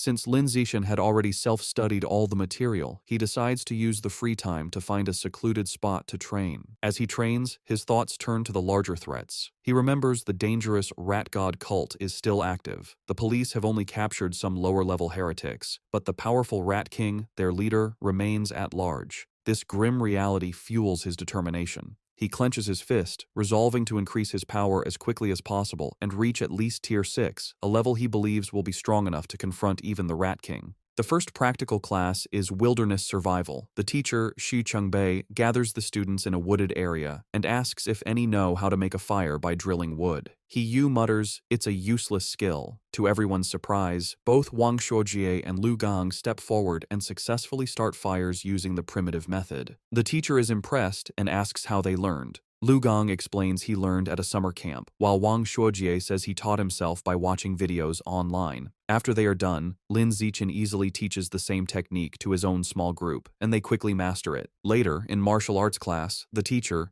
Yao Yuanfeng, announces he will teach them a special breathing and cultivation technique. Once again, Wang Shuojie and Lu Gang loudly declare they have already learned it, showing off for the class. Though their demonstration is a bit clumsy, they manage. Lin Zichen, who already knows these skills, decides to maintain his low profile. In this way, over a month passes uneventfully. One day in mechanical modification class, the teacher, Kai Yuanfei, announces a test to check their progress. To motivate them, he reveals cash prizes for the top 3, 888 yuan for first, 666 for second, and 333 for third. Lin Zichen's eyes light up when he hears about the prize money, realizing the first-place reward is almost enough to buy half a jin of the expensive savage giant eagle meat. With everyone motivated, the class begins the exam. Coincidentally, the gene fusion teacher, Liu Duren, has the same idea and also springs a surprise exam with the same prize structure. After the 2 difficult exams, the students are drained. He Yu collapses onto his desk, groaning. The other students complain about how difficult the questions were. One girl laments that she was hoping for a 90, but would be lucky to get a passing grade of 60. While everyone else complains, Wang Shoujie and Lu Gong begin to casually brag. Lu Gong asks Wang Shoujie how he did. Wang Shoujie confidently replies that he should score a 95, as he only struggled with the last part of the final question. Lu Gong nonchalantly agrees, stating he is in the same boat and also expects a 95. Listening to their arrogant exchange, He Yu glares at them, clenching his fists in fury and thinking about how badly he wants to punch them. The teacher announces the results of the mechanical augmentation test. He reads the scores, revealing that Guo Yunling received 52 points, while Shen Qinghan passed with 61. Shen Qinghan excitedly tells Lin Zichen she passed, and he congratulates her on her hard work. The teacher continues, announcing, He Yu scored an impressive 88 points. His friends praise him, and he humbly replies he was just lucky, promising to treat them to a meal with his third-place prize of 333 yuan. Next, the teacher confirms Lu Gang and Wang Shuojie both scored 95 just as they predicted, complimenting them for being only one question away from a perfect score. Wang Shuojie confidently claims that with 10 more minutes, he could have solved the final problem, and Lu Gang agrees. Listening to them brag, He Yu is frustrated, but comforts himself with the thought that third place is still his. However, the teacher then reveals a shocking result. Despite the test's difficulty, one student achieved a perfect score, Lin Zichen, with 100 points. Wang Shoujie and Lu Gang are stunned, shouting the result is absurd. The rest of the class erupts in cheers. Even a defeated He Yu joins in. Recognizing Lin Zichen is on another level, Shen Qinghan and Chu Rui celebrate his victory as the glory of Shanghai. Ignoring the praise, Lin Zichen's focus is on the prize. He raises his hand and asks Teacher Kai when the 888 yuan prize for first place will be distributed. The teacher promises to send it later, internally finding Lin Zichen's intense focus on money strange. An hour later, the gene fusion exam results are announced. The teacher, Kai Yuanfei, reads the scores. This time, the non-yuan duo did not perform as well. Lu Gang scored 81 and Wang Shuojie 83. Though still good scores, they are clearly disappointed. In contrast, Shen Qinghan achieves an excellent 78, placing her in the top 5, and she celebrates with Chu Rui. To the shock of his classmates, Lin Zichen once again secures a perfect score, effortlessly winning another prize. This second crushing victory deals a huge blow to the confidence of He Yu, Wang Shuojie, and Lu Gang, who are left demoralized. Unable to accept their defeat, Wang Shuojie and Lu Gang question how anyone could get full marks on such a difficult test, openly suggesting Lin Zichen must have known the answers in advance. The teacher, Kai Yuanfei, immediately shuts down their accusation, stating firmly that it is impossible. He explains that he personally designed every question, and the answers are not available online, making cheating impossible. The two are left speechless. Their classmates are not so kind. He Yu and Chu Rui laugh, mocking Wang Shuojie and Lu Gang for being sore losers. He Yu calls them a disgrace to Nanyuan City, and Chu Rui adds that uncultured, ugly people always cause the most trouble. After lunch, the practical exam for wilderness survival begins. The teacher, Xu Chengbei, explains the rewards are the same, with cash prizes for the top 3. The exam has 3 parts: climbing, swimming, and making fire by friction. Having been beaten in the academic tests, Wang Shuojie tells Lu Gang they must redeem themselves in the practical exams. Lu Gang agrees, and both glare at Lin Zichen, vowing to crush him and wash away their shame. The exam begins with climbing, where speed determines the winner. As expected, Lin Zichen's superior physical abilities allow him to easily dominate. He scales the rock wall with incredible speed, leaving the Nanyuan duo far behind to secure first place. The tree climbing event ends the same. Lin Zichen again takes first, while a defeated Wang Shuojie complains he couldn't even see his shadow. While Lin Zichen excels, he notes his real concern is for Shen Qinghan. As he expected, she struggles with the climbing and finishes last. However, he isn't worried, knowing her true talent is in the water and confident she will regain her confidence during the swimming segment. Next is the fire-starting segment. With his eyes on the prize money, Lin Zichen knows he must continue to crush the Nanyuan duo. He starts the task with intense focus and speed, successfully creating a fire in just 58 seconds. Wang Shuojie and Lu Gang watch in utter disbelief, wondering how he can be so fast at everything, bewildered by his insane hand speed. The final part of the wilderness survival exam was swimming. This time it was Shen Qinghan's turn to shine. Tapping into her natural affinity for water, she swam with incredible speed, easily crushing the Nanyuan duo and delivering another heavy blow to their shattered confidence. Wang Shuojie was left in disbelief, unable to understand how Shen Qinghan could suddenly exhibit such explosive power in the water, concluding he must be hallucinating. After the exam, a defeated Wang Shuojie and Lu Gang were completely silent for a long time. However, their silence only lasted through lunch. In the afternoon, the final exam for martial arts began. The teacher, Yao Yuanfeng, announced it was time to test their progress with a sparring competition. The top 3 would receive prizes, motivating the class. For Wang Shuojie and Lu Gang, this reignited their hope. Filled with determination, they resolved to reclaim their pride. They reasoned this was martial arts class, where physical fitness and combat technique truly mattered. They believed if Lin Zichen was weak in martial arts, his other scores were meaningless. Before sparring, the teacher had everyone do a physical test as a warm-up, measuring their 100-meter sprint, one-hand barbell lift, and vertical jump. Lin Zichen, holding back to avoid being too flashy, still gave an incredible performance. He ran the 100-meter dash in 7.78 seconds and lifted a 330-kilogram barbell with one hand. His vertical jump was 2.18 meters, and he easily took first in all 3 events, making sure to only slightly beat the Nanyuan duo. They were once again left in utter shock. Wang Shuojie couldn't understand how Lin Zichen could be faster, while Lu Gang was baffled by how someone who didn't look muscular could be so strong. Trying to rally, Wang Shuojie reminded Lu Gang that failing the physical test didn't mean they would lose in sparring, as real combat also required technique. They convinced themselves their superior technique gave them a chance. After the test, everyone moved to the dueling area for the sparring matches. Eager to complete his survival of the fittest achievement, Lin Zichen stepped into the ring first. However, after his overwhelming display, no one dared to challenge him.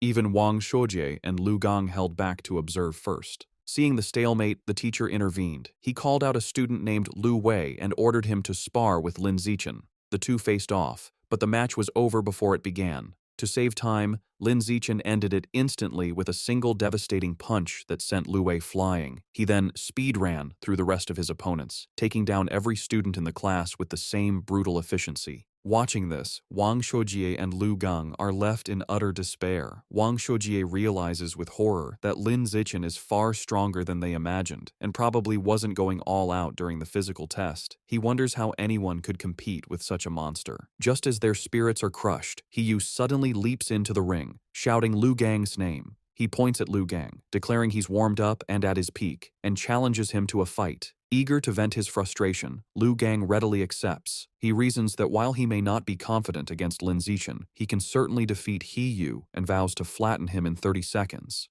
With a battle cry, He Yu rushes forward, and the two clash in a fast exchange of blows. However, the fight is decided by the clear gap in their power. Lu Gang easily catches He Yu's kick, uses his superior strength to swing him around, and then hurls him out of the ring. He Yu crashes hard, defeated and vomiting. Standing victoriously, Lu Gang looks down at his defeated classmate. He offers a backhanded compliment, acknowledging He Yu's physical technique is the best in their class, but smugly concluding that he is still better. After his victory, Lu Gang turns to see Lin Zichen approaching. Lin Zichen calmly issues a challenge for them to spar. Internally, he sees this as a perfect chance to make progress on his achievement quest. Fresh off his win and brimming with confidence, Lu Gang smirks and accepts, declaring he is not afraid. Lu Gang immediately goes on the offensive with a powerful punch. However, the gap in their abilities is apparent.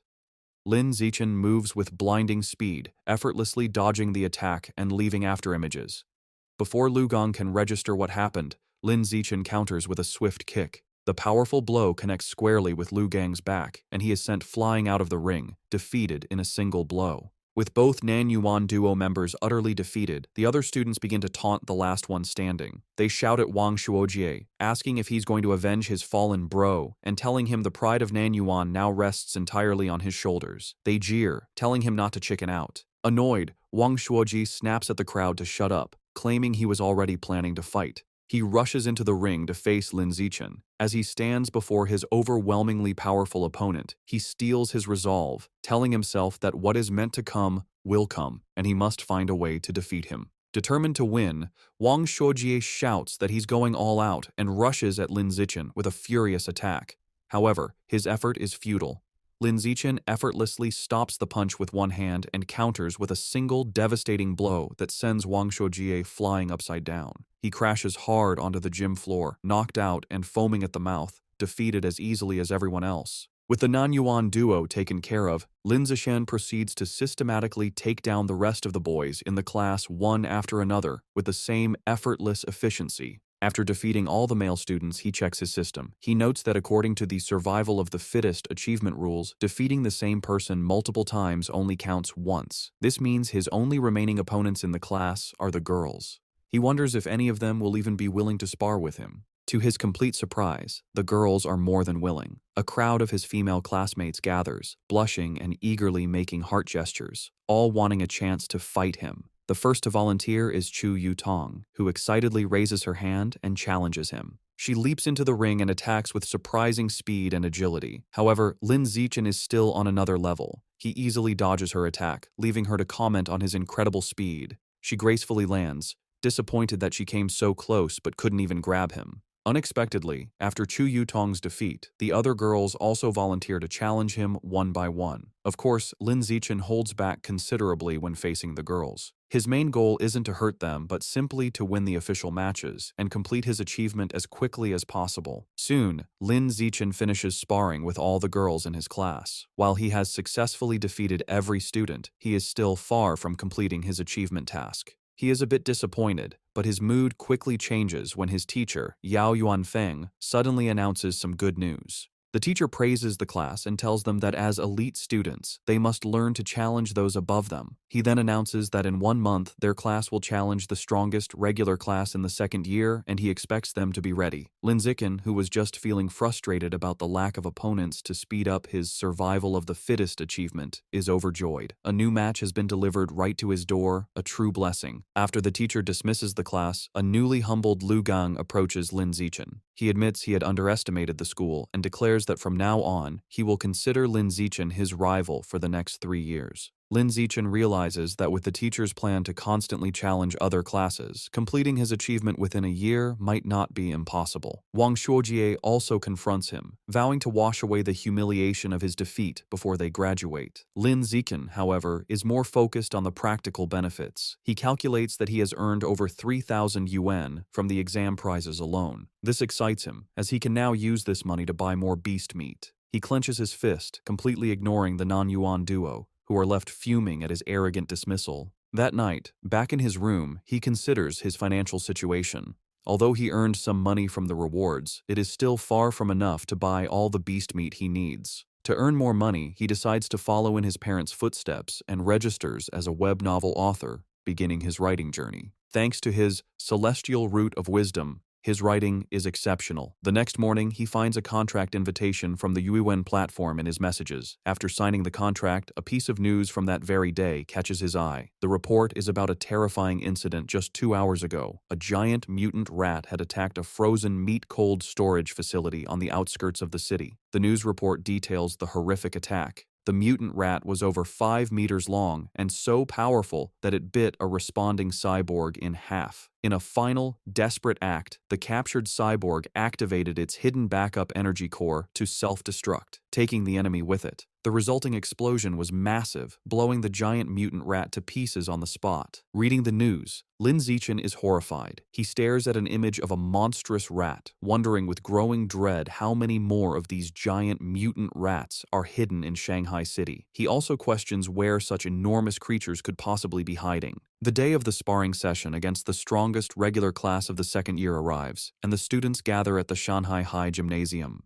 Before the match, the teacher, Yao Yuanfeng, holds a strategy meeting with his top fighters. He warns them that while their top fighters are strong, the opposing class is stronger overall and will likely use defensive tactics to wear them down. He orders them to finish their fights as quickly as possible. The moment the meeting is over, Lin Zichen rushes towards the ring. Eager to defeat as many new opponents as possible to complete his survival of the fittest achievement, he volunteers to go first. His opponent, a tall girl with long blonde hair from the second-year class, steps into the ring. Seeing who she's up against, she immediately complains to her teacher, pointing out that the elite class has sent their strongest fighter out first. She claims she is the weakest student in her own class and questions how she is supposed to fight him. Hearing this, teacher Yao Yuanfeng storms over to the opposing teacher, an older man he calls Brother Feng. He angrily accuses him of breaking the unspoken rules of class sparring, which dictate that the weakest students should fight first. He demands to know why the other teacher sent his strongest student to fight in the first match.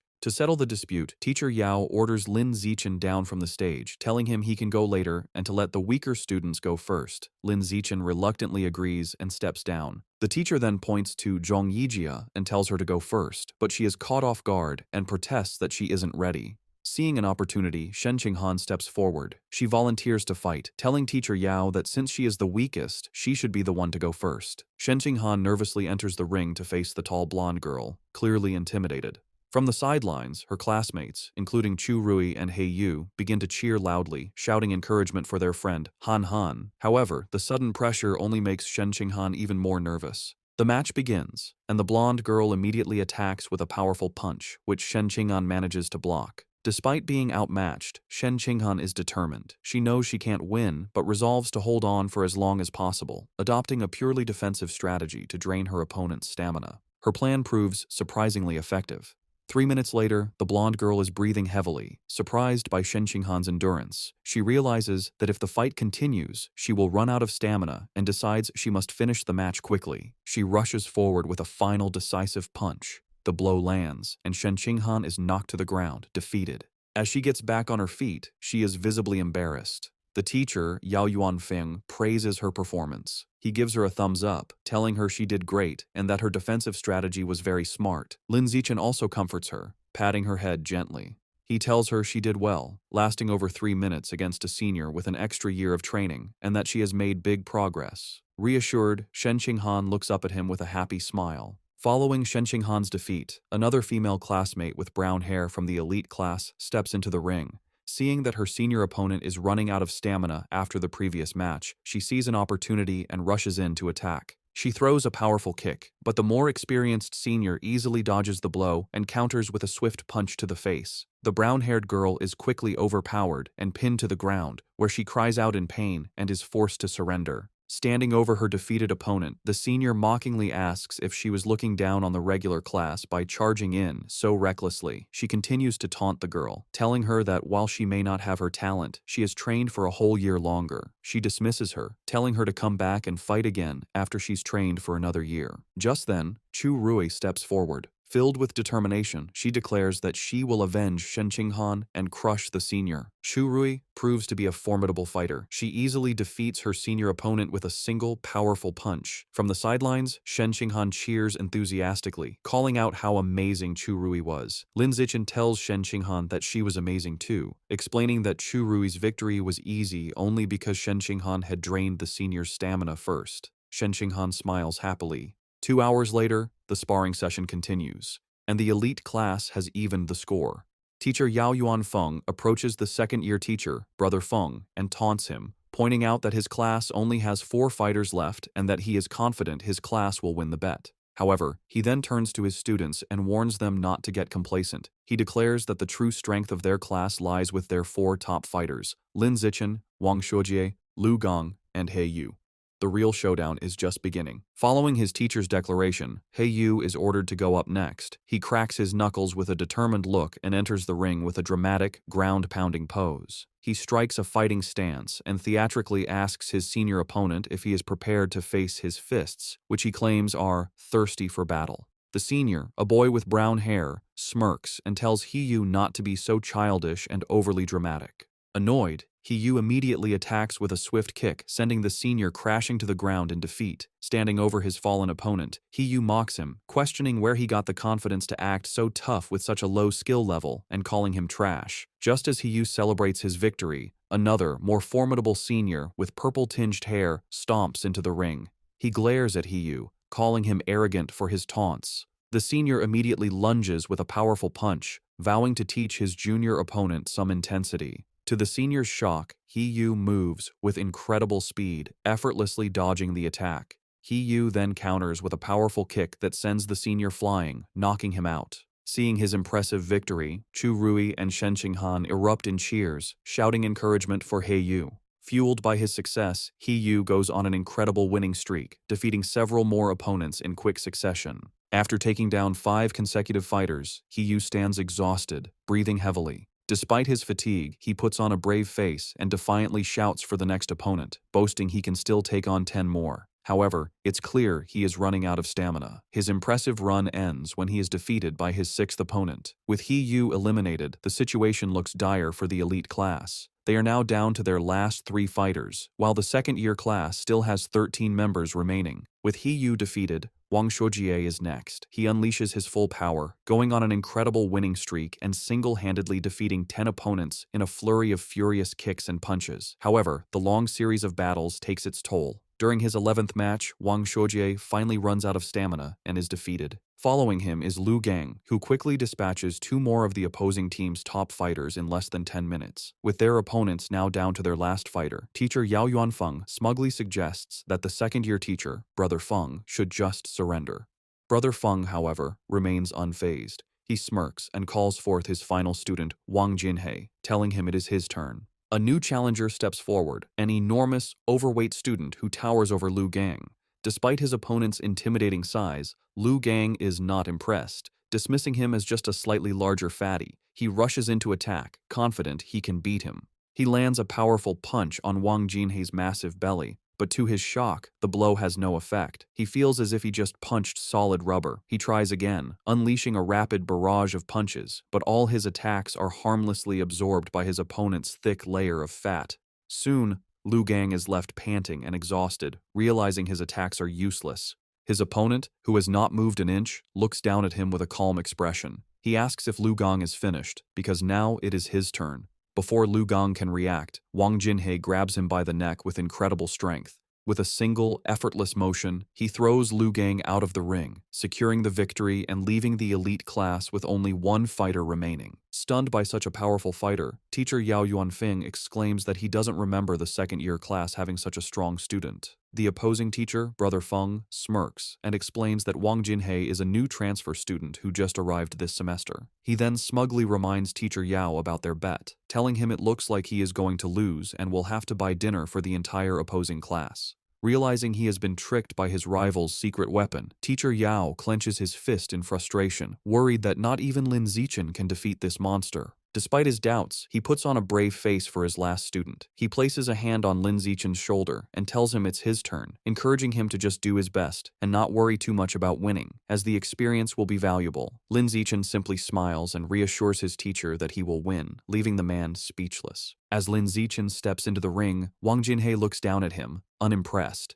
He dismisses his opponent as looking rather weak to be his class's final ace. From the sidelines, Shen Qinghan, Chu Rui, and the other girls from the elite class shout insults at Wang Jinhei, calling him an arrogant fatty and cheering for Lin Zichen to teach the dead pig a lesson. Annoyed by the taunts, Wang Jinhei decides to offer a handicap. He tells Lin Zichen he will stand still and allow him 10 free hits. He explains that he doesn't want Lin Zichen and his little fangirls to complain later that he was just bullying a smaller opponent. Lin Zichen happily accepts the offer. Wang Jinhei tells him to come at him with his full power. Without hesitation, Lin Zichen unleashes a single, devastating punch to his opponent's massive stomach. The force of the blow is so immense that it sends the enormous Wang Jinhei spinning through the air before he crashes hard onto the floor, knocked out cold. Both classes are left in stunned silence, which is quickly broken by a massive, tearful cheer from the elite class as they celebrate Lin Zichen's incredible victory. A few moments later, Wang Jinhei slowly begins to regain consciousness, completely disoriented. He groggily wonders where he is and what just happened, muttering that the outcome was completely illogical and unscientific. After Lin Zichen's victory, the second-year teacher approaches Yao Yuanfeng, the elite class's teacher. He remarks on how powerful Lin Zichen was, comparing his one-punch victory over Wang Jinhei to a former prodigy named Wu Tiancheng. Yao Yuanfeng replies that while Lin Zichen is strong, he isn't at Wu Tiancheng's level yet, explaining that Wu Tiancheng was a monster who terrified the principal as a first year. Overhearing the name, Lin Zichen walks over and asks his teachers who Wu Tiancheng is. Yao Yuanfeng excitedly explains that Wu Tiancheng was a legendary student from a few years ago. As a first year, he single-handedly defeated the entire third-year elite class, shocking the school leaders. The teacher continues by listing Wu Tiancheng's incredible stats as a first year, a 100-meter dash in 6.12 seconds, a 3.96-meter vertical jump, and a 650-kilogram one-handed barbell lift. He asks Lin Zichen if he is impressed. Lin Zichen smiles nervously and admits he is a little impressed. However, he internally thinks Wu Tiancheng's feats were only on par with the strength he possessed during his 6th grade summer vacation. That night, the class celebrates their victory at a restaurant. Teacher Yao Yuanfeng holds up a soda for a toast. He joyfully announces that because Lin Zichen secured their win, the second-year teacher had to honor their bet and pay for everyone's feast. The entire class raises their glasses, cheering for Lin Zichen's performance. During dinner, Lin Zichen is surrounded by his classmates, including He Yu and Chu Rui. Now famous in school, they are all eager to know his training secrets and add him on WeChat. Lin Zichen finds this new attention a bit strange. Amidst the chaos, he observes that Shen Qinghan hasn't changed. Worried he won't be able to eat, she quietly puts food on his plate. During the celebration, Shen Qinghan suddenly gets a shocked expression. Looking flustered, she quickly tells Lin Zichen she needs to go to the restroom and rushes away. As she leaves, Lin Zichen notes that while some things change, her urge to pee when nervous or excited has remained the same. In the restroom, 2 of their female classmates are gossiping. One complains about how Shen Qinghan fawns over Lin Zichen like a maid, always pouring his drinks and peeling his shrimp. The other agrees, questioning how someone with Shen Qinghan's lack of strength could have gotten into the elite class if not for being his sycophant. She cruelly adds that their relationship won't last, as the difference in their abilities is destined to drive them apart. Unseen, Shen Qinghan overhears their entire conversation and is visibly hurt. However, instead of hiding, she confronts them. With newfound determination, she firmly tells the startled girls that she is not a sycophant, she is his childhood friend. Later that evening, as they walk home, Lin Zichen notices she seems dejected and asks if something is wrong. Looking down sadly, Shen Qinghan confides in him. She explains her mother always said she would grow out of wetting her pants. However, she reveals with frustration that even now, she still has to wear diapers to bed every night. Looking up at him, she says she feels disabled, like she can't even control her own bladder. Lin Zichen looks at a distraught Shen Qinghan and firmly tells her she is not disabled. He gently places his hands on her shoulders to comfort her, explaining that her inability to control her bladder is actually a superpower that hasn't fully developed yet. Shen Qinghan looks up with wide, hopeful eyes, questioning if it's really a superpower. Lin Zichen confirms it, telling her that her natural talent in the water is a manifestation of this power. Intrigued, Shen Qinghan asks if his own amazing abilities are also because he has a superpower. Lin Zichen confidently replies that yes, just like her, he also has a superpower. Excited by the idea, Shen Qinghan wonders what kind of power she might have. Lin Zichen reassures her it will definitely be a very powerful one.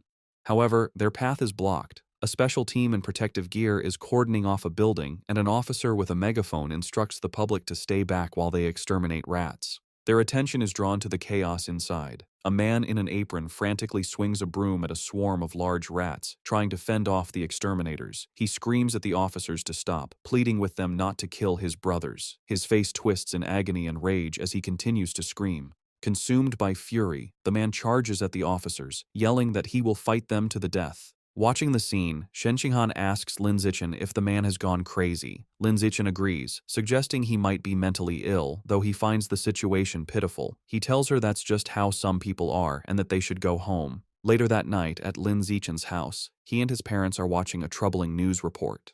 The anchor announces that a young female teacher went missing last week and is still not found. His mother, Zhang Wangshan, expresses her alarm, noting this is the 4th young woman to disappear this month. His father, Lin Yansheng, corrects her, stating it is the 5th. The report continues, showing photos of the missing women, all young and attractive. It issues a public warning for young women to avoid going out alone at night. Worried, Zhang Wangshan tells her son he must not let Shen Qinghan go anywhere by herself. Lin Zichen smiles and promises to look after her. Meanwhile, at a public security office in Shanghai City, the man from the market has been taken into custody. A doctor in a lab coat is speaking with a police officer. The officer asks for the doctor's opinion, wondering if the man is mentally ill. The doctor replies he isn't certain, explaining that he has tried to communicate with the suspect, but the man has remained completely silent. The officer finds this strange, saying the man was screaming non-stop at the market earlier. Suddenly, the officer's eyes widen with a terrifying realization. Both he and the doctor whip their heads around to look at the man, who is now hunched over, surrounded by a dark, menacing aura. Before their horrified eyes, the man begins to transform, mutating into a monstrous, giant, aberrant rat. As the creature grows, the terrified officer screams into his radio, frantically calling for backup and requesting a cyborg team, yelling that the person in the interrogation room is turning into a giant, aberrant beast. The giant, aberrant rat rampages. A police squad opens fire, but the bullets barely slow it down. As the officers retreat, a female officer reports that headquarters confirmed all cyborgs are deployed on other missions. The director adds grimly that support won't arrive for 10 minutes, and their ammunition won't last that long. Realizing they can't fight it head-on, the director orders his team to their car. Their new plan is to lure the monster into the suburbs to buy time. The female officer jumps into a police van and starts the engine, while another officer braces himself inside. They speed through the city with the giant rat in hot pursuit, leaping between buildings. The female officer urges them to go faster to give the cyborgs more time. The van races up a mountain road and into a tunnel, but the beast is relentless. It closes the distance with a terrifying roar, its massive tooth-filled maw open. The monster slams into the back of the van, causing it to lose control, flip violently through the air, and crash. Inside the overturned van, the female officer hangs upside down, injured. With a look of despair, she thinks that in the end, they still couldn't make it. Just as the giant aberrant rat roars in triumph over the wrecked van, a massive explosion engulfs it. Help has arrived. A female cyborg with short purple hair and sleek armor. Hovering in the air, she locks on and unleashes a barrage of powerful purple missiles. The projectiles slam into the monster, creating a series of fiery explosions as she gives the command to kill. After the smoke clears, the cyborg lands on the crater-filled road. She finds a large tunnel and realizes the rat escaped by digging its way out, noting the beasts seem to be getting smarter. However, she sees shredded flesh and blood on the ground and concludes the creature is seriously injured and couldn't have gotten far. She decides she has a good chance to track it down. The scene shifts to the city skyline at 3 a.m. In his room, Lin Zichen is at his computer, not training, but writing. He reflects on his progress as a web novel author. He has written daily for over half a month, and his novel is now nearly 200,000 words. More importantly, his paid income has already surpassed 10,000 yuan. He thinks about the novel's future potential, noting it is still in the new book period. He eagerly wonders how much money he will make once it is officially launched. Too excited about his novel's income to sleep, Lin Zichen decides to train. He finds a deserted, unsurveilled alley to test his recent efforts. As he practices, he is pleased with his progress. His 100-meter sprint time has dropped to an incredible 3.43 seconds, and his vertical jump has reached 7.22 meters. He feels that if he continues improving at this rate, he will eventually achieve a saintly body. His training is interrupted by an unsettling gnawing sound. He turns and sees a shadowy figure hunched in a dark corner. The figure is a grotesque, rat-like creature, a mouseman. It is chewing on a human arm. Noticing Lin Zichen, the creature begs for its life, pleading for forgiveness and explaining it was just too hungry. It strangely promises that once full, it will come and pay its respects every year. Lin Zichen stares in horror, recognizing the creature as a mouseman. He immediately connects this sight to the news report about the giant mutant rat that escaped. He wonders with dawning dread if this creature is that same beast, now in a more humanoid, but no less monstrous form. Realizing the extreme danger, Lin Zichen decides he must inform the police. However, as he turns to leave, the mouseman panics, thinking he is its next meal. It stammers that it doesn't have to eat him and can go find others to devour instead. Before Lin Zichen can react, the creature springs into action. It leaps off the alley walls with blinding speed, ricocheting from side to side in a series of lightning-fast jumps. The mouseman lunges at him, screaming it wants to eat human meat as hunger overrides its fear. The attack is so fast that Lin Zichen realizes there is no time to dodge. With no other option, he faces the monster head-on. As the creature closes in, Lin Zichen meets its charge with a single, devastating kick to its jaw. The impact sends the mouseman spinning through the air before it crashes hard to the ground. The beast struggles to its feet, clutching its bleeding chest. It stares at Lin Zichen in disbelief, wondering how a weak-looking student could possess such overwhelming strength. Stunned and injured, the mouseman stares back at Lin Zichen, shocked by his unexpected power. Before it can recover, a rock suddenly flies through the air and slams into its head. Seizing the advantage, Lin Zichen gives the monster no chance to retaliate. He unleashes a furious storm of rocks, throwing them with incredible speed and precision. The mouseman is completely overwhelmed by the relentless assault, unable to defend itself as the rocks pummel its body. After a few moments, the onslaught stops. Lin Zichen stands at the end of the alley, breathing heavily. He watches the spot where the creature fell, noticing it is no longer moving. He approaches cautiously and finds his attack was more devastating than he imagined. The mouseman is obliterated, reduced to a steaming pile of skeletal remains. Wondering if the creature was truly dead, Lin Zichen touches the pile of bones. A surge of blue energy flows into him, and a system notification confirms he has devoured a trace of the giant mutant rat's life source, increasing his codex progress to 7%. He is disappointed to only absorb 2% this time, compared to the 5% from the scorched corpse. He theorizes the difference is due to the varying amount of Rat King gene each heretic had consumed. Realizing it was nearly morning and unsafe to stay, he heads home. Moments after he leaves, the purple-haired female cyborg lands in the empty alley. She stands over the steaming bones, wondering who could have killed the Rat Man. The scene shifts to a dark building where a sinister ritual is happening. A hooded cultist carries an unconscious woman to a large, glowing red summoning circle. He places her in the center and kneels, offering her to his Lord Rat God to enjoy. From the darkness, menacing, multi-lensed red eyes glare back. A deep, angry voice questions why there is only one woman, accusing the cultist of trying to starve it.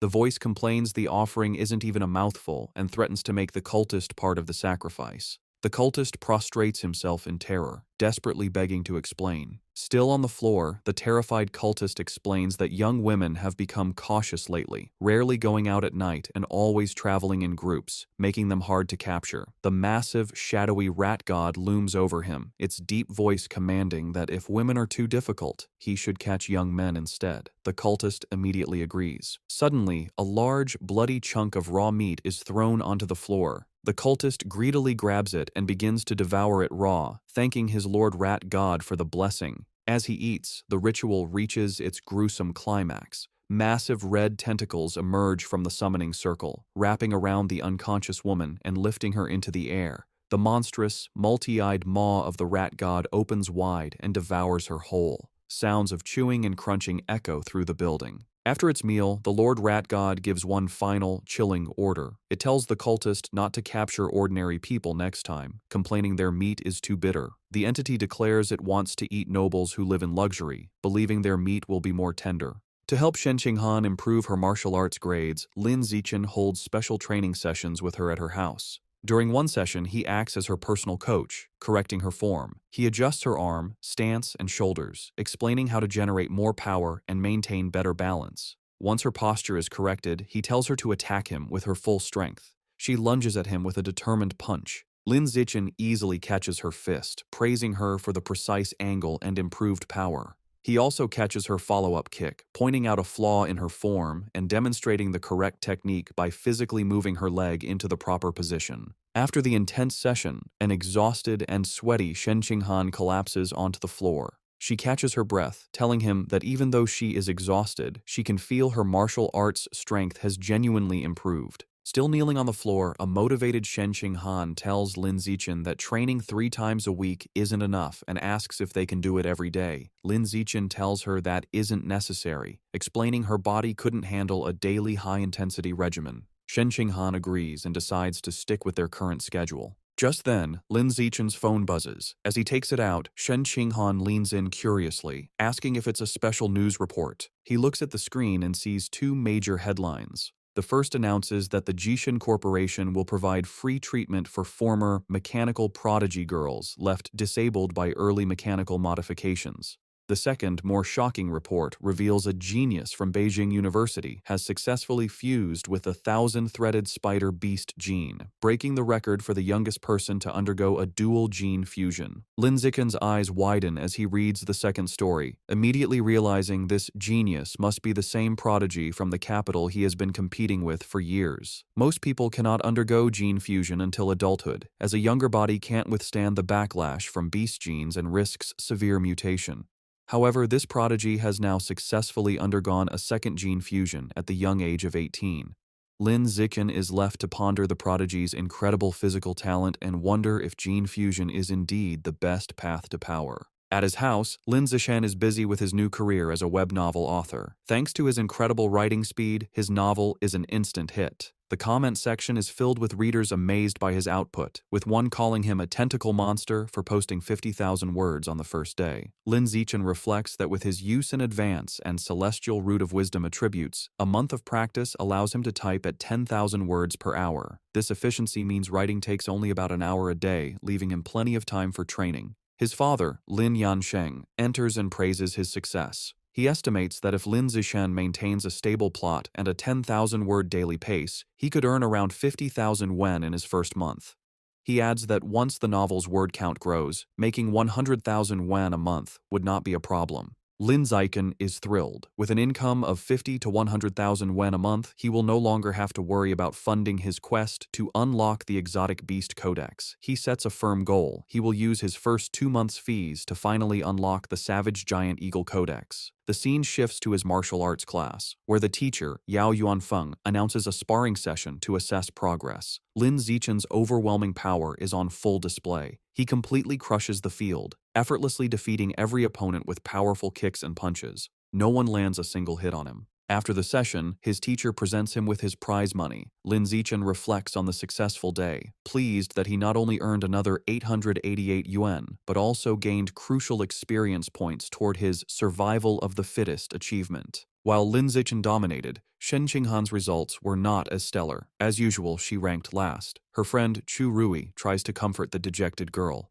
However, her training with Lin Zichen has clearly paid off. She now has the ability to fight back. A flashback shows her previous match against Wen Yuntong, the second worst student in the class, where she was defeated in under 3 seconds. This time, Shen Qinghan held her ground for nearly 3 minutes. More impressively, she actively traded blows, landing several punches and kicks. Her martial arts teacher, Yao Yuanfeng, was very impressed by her progress. He praised her hard work and encouraged her to keep it up. With the sparring session concluded, the teacher gathered the class and made a new announcement. He declared that in 1 month, their class would challenge the elite class of the second years, setting an ambitious goal for them to take down every student except for their top 3 fighters. The class roared back in confident agreement. The teacher was pleased with their fighting spirit. A month passes quickly. Lin Zichen's web novel has been a massive success, and he checks his bank account to see a balance of 89,000 yuan. With his new funds, he immediately heads to the supermarket to finally buy the beast meat he needs. He tells the female employee at the counter he would like to purchase some savage giant eagle meat. The employee informs him of a special promotion. If he buys 100 jin all at once, he will receive a 5% discount. After a moment of thought, Lin Zichen decides to hold off on the purchase for now. He concludes it would be more strategic to wait until he has saved up enough to buy all 100 jin at once to take advantage of the discount, figuring he will likely have enough by the following month.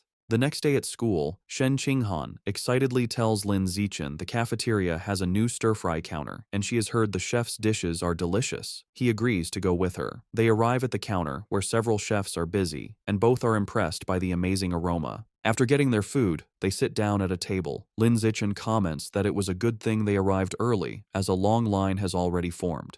Their meal is interrupted by a loud argument in the line. One student accuses another of cutting, but the second claims his desk mate was saving his spot. The argument escalates, with the first student insisting saving a spot is still cutting, and the second becoming defiant. Shen Qinghan recognizes one of the voices and points out to Lin Zichen that their friend, He Yu, is the one arguing. She asks if they should check on him. Lin Zichen glances over and calmly tells her it probably isn't necessary, observing that He Yu has an aggressive presence and seems to have already scared the other guy off. Lin Zichen's assumption is incorrect. The student He Yu was arguing with stands his ground, looking down at He Yu with a condescending expression and calling him a punk. He Yu finds himself surrounded as the student is joined by his friends. The leader of the group asks He Yu what his deal is. One of the other bullies smugly states they have no deal. They are simply cutting in line. Enraged, He Yu yells at them to get to the back of the line. He is shocked by their audacity and realizes he is outnumbered. Despite this, He Yu tries to hold them back, spreading his arms to block them. He wonders why no one in the crowded cafeteria is stepping in.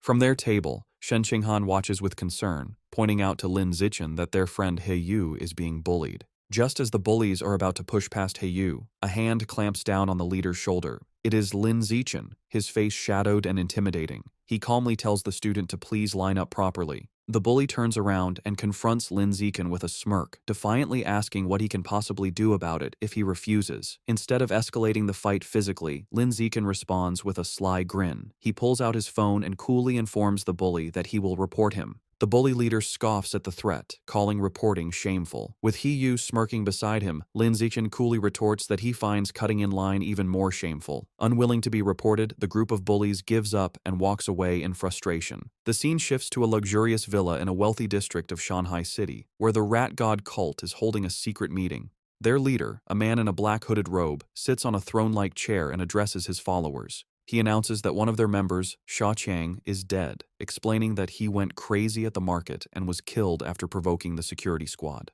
Another cultist mutters that it is good riddance. The leader then introduces a new young man who will be taking Sha Qiang's place. He relays a new, chilling order from their Lord Rat God. From now on, they must only capture and sacrifice noble elites, as their god finds ordinary people to be too bitter. This new directive causes concern. Two members speak up, arguing that capturing nobles is too risky. They reason that while a missing ordinary person might be overlooked, a missing noble would cause serious trouble.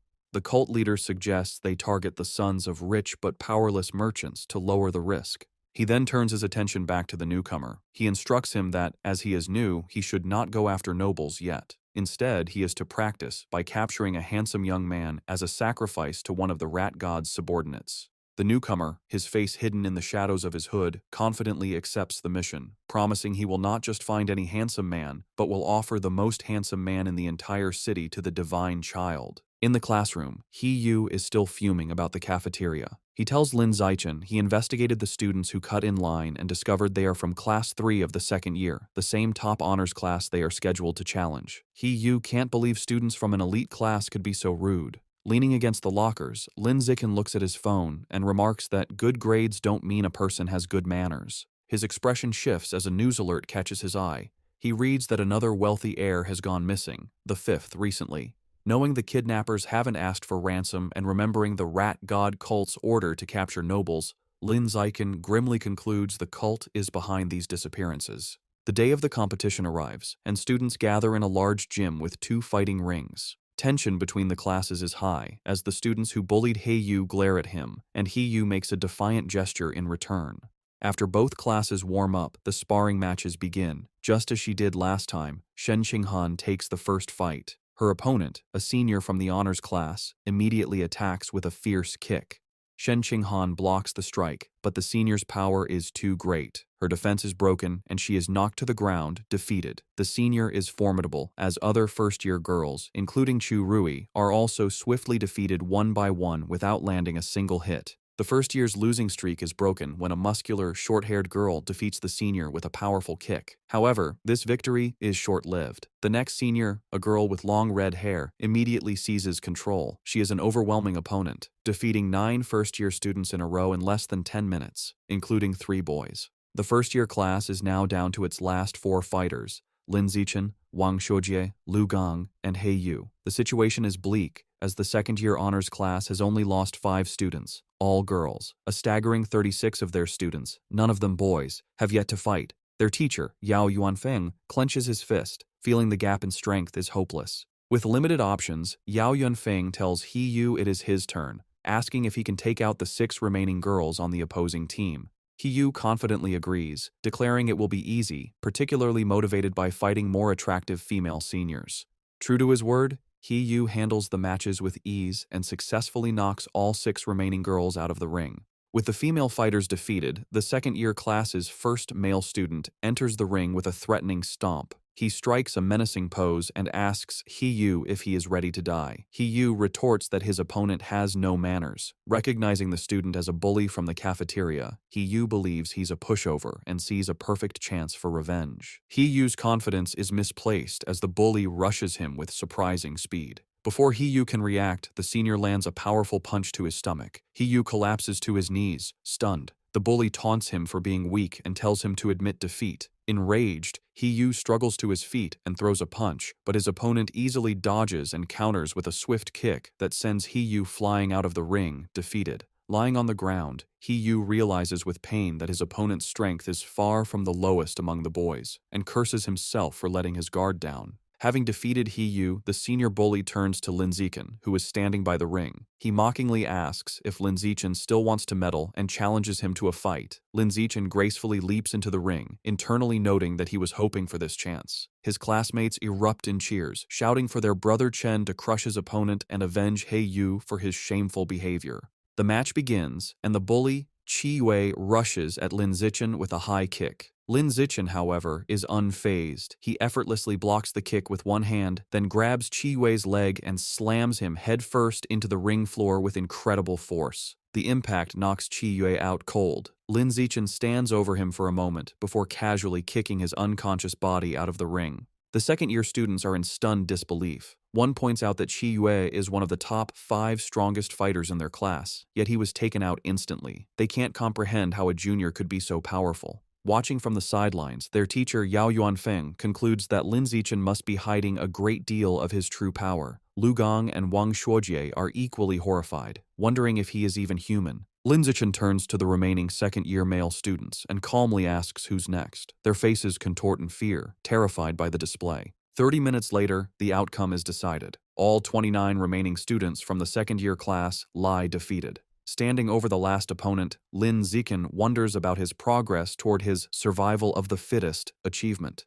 A system notification informs him his total count of opponents eliminated is now 119 out of 1,000.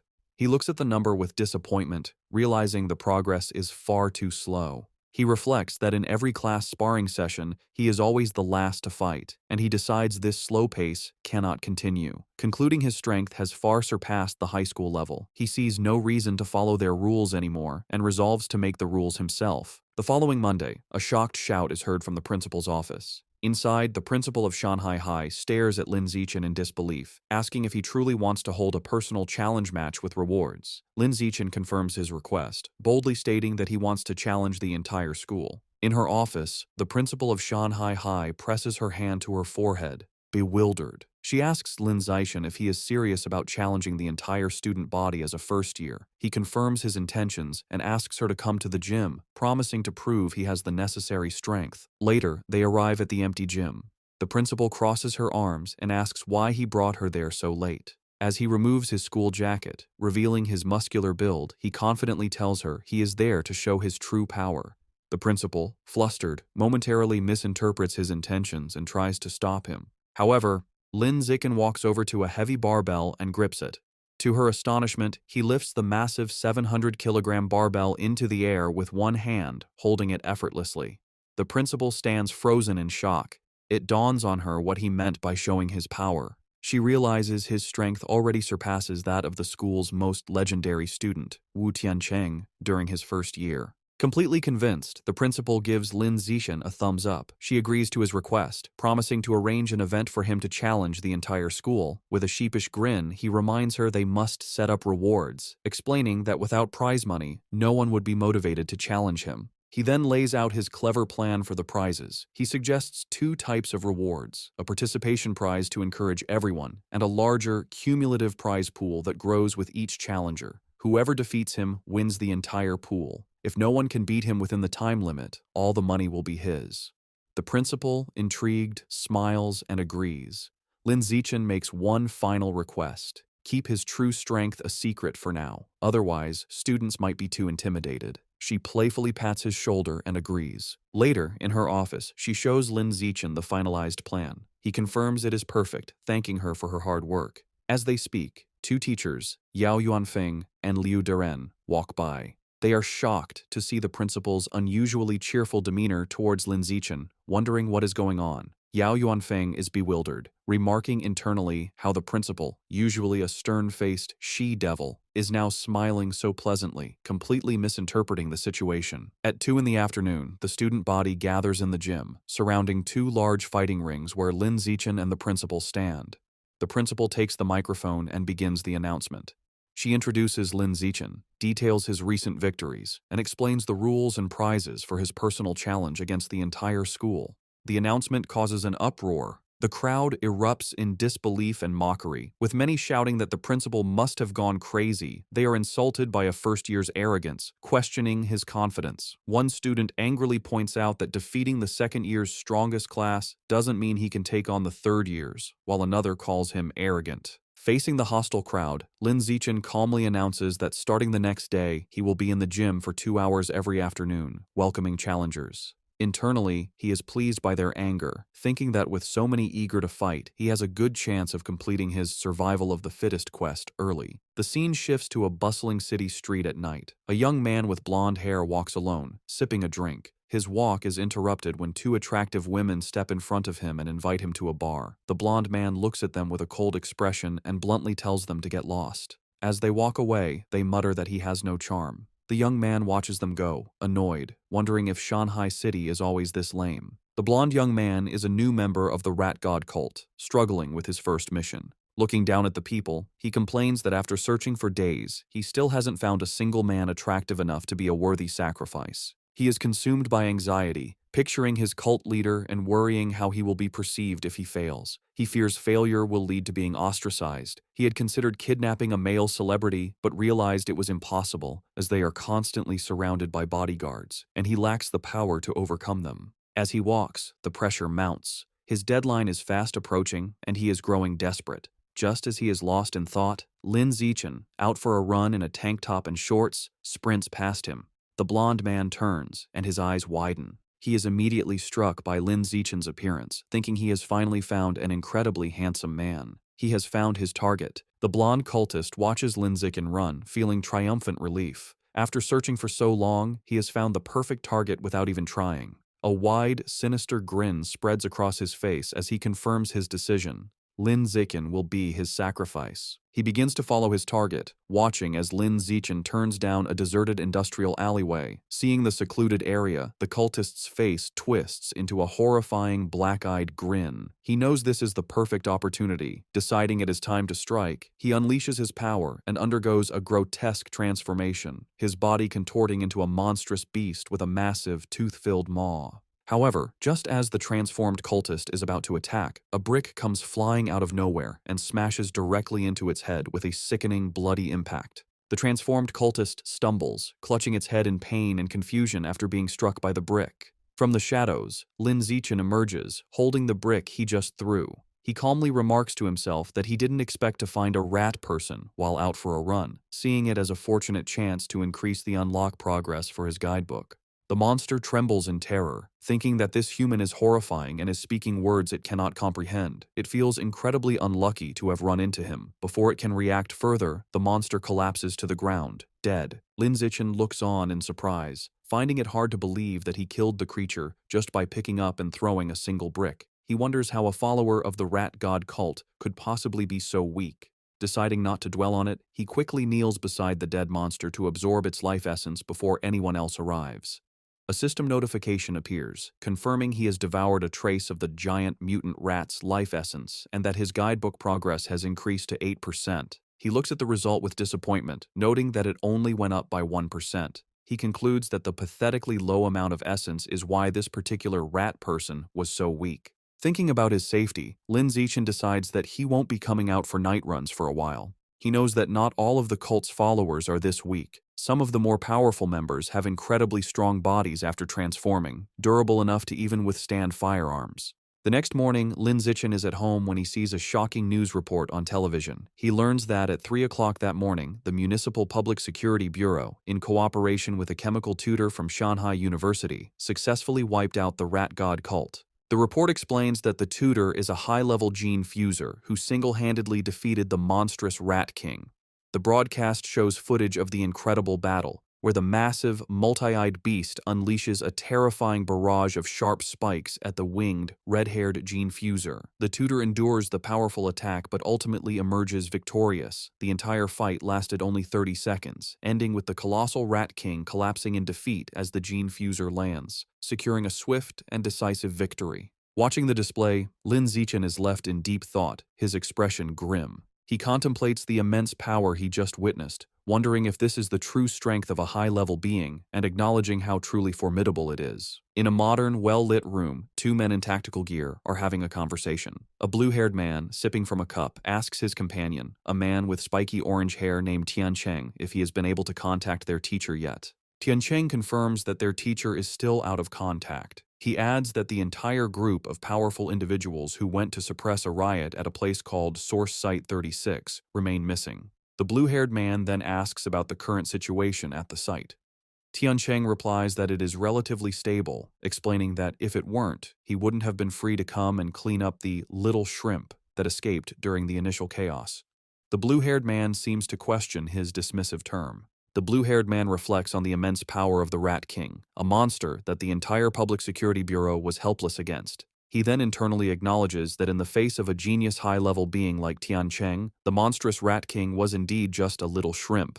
Changing the subject, the blue-haired man playfully puts his arm around Tiancheng's shoulders, suggesting that since he is already there, he should visit their old school to give a lecture. Tiancheng resists, stating that he isn't an idle person and has a real job to do. The blue-haired man playfully insists, telling him that providing some ideological guidance to their cute junior students is also a form of work. Deep within a dark cavern under the light of the full moon, it is revealed that the Rat King survived its battle with Wu Tiancheng. The creature explains its recent actions, stating that at first, it only ate beggars, then it moved on to eating young people. Now, it kneels in submission, admitting that it eventually developed a taste for the pampered elite. The Rat King is not alone. It prostrates itself before a new, far more terrifying monster. A colossal, green-skinned being with glowing red eyes and immense power. This new monster scolds the Rat King, angrily telling it that it went to great trouble to bring the Rat King there to have its clan dig tunnels. Instead, the Rat King went around eating people and caused a huge commotion that drew unwanted attention. The giant monster glares down and menacingly asks the Rat King if it believes it deserves to die for its failure. Terrified, the Rat King begs its master for another chance. The giant monster considers the plea and agrees that it can give the Rat King another chance, but it clarifies that there will be a price to pay. Without another word, the monster's clawed hand strikes the Rat King, and a spray of blood fills the air. Deep in the cavern, the giant green monster continues punishing the Rat King. Having ripped out one of its eyes, the monster holds the bloody orb and remarks that while the sewer rat's eyes smell foul, they taste delicious. The monster then grabs the cowering Rat King, acknowledging its cleverness for hiding and sending a subordinate to pose as the Rat King to be defeated by the authorities. This reveals the creature Wu Tiancheng fought was merely a decoy. However, the monster delivers a final, chilling warning. If the Rat King fails to dig tunnels as commanded, it will still die. Meanwhile, back at Shanghai High, the day of Lin Zichen's personal challenge has arrived. As he walks toward the gym, he is the subject of intense gossip. Students point him out as the arrogant first year who dared to challenge the entire school, with many eager to watch. Lin Zichen, however, is focused on his phone, where he is looking at a wanted notice for the 9 fugitive members of the Rat God cult, noting the 500,000 yuan reward for their capture.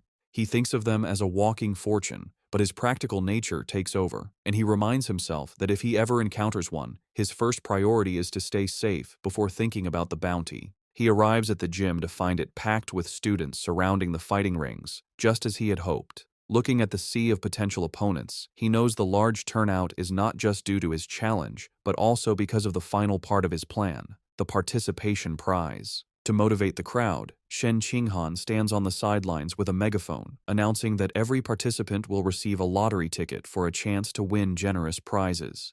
The announcement works perfectly, and the male students erupt in excitement. They shout about the amazing prizes, including the latest game consoles and smartphones, though one boy is more interested in the possibility of touching Shen Qinghan's hand during the lottery. This same boy eagerly reaches forward to be the first volunteer. However, before he can finish speaking, a female student leaps over him, stepping on his head as she declares she will go first. This opens the floodgates, and a massive, chaotic crowd of female students rushes forward, trampling the boys as they all clamor for a chance to fight Lin Zichen. Soon, the fighting ring is filled with a large group of girls who have surrounded Lin Zichen, eagerly declaring they want to challenge him. The challenge, however, quickly becomes his female classmates fawning over him. One girl touches his arm, excitedly exclaiming how strong he feels, while another caresses his face, admiring how handsome he is. Completely surrounded, Lin Zixin thinks the situation has taken a strange turn. He feels reluctant to fight girls but steels his resolve. Knowing that to complete his achievement, he has no other choice. He begins to concentrate his power. With a series of gentle but firm pushes, he sends the girls flying out of the ring one by one. Finally, he unleashes a wave of energy that repels them all at once, apologizing as they are cleared from the ring. After the chaos has settled, Lin Zixin checks his system. A notification shows his progress for the survival of the fittest achievement has now reached 309 out of 1,000.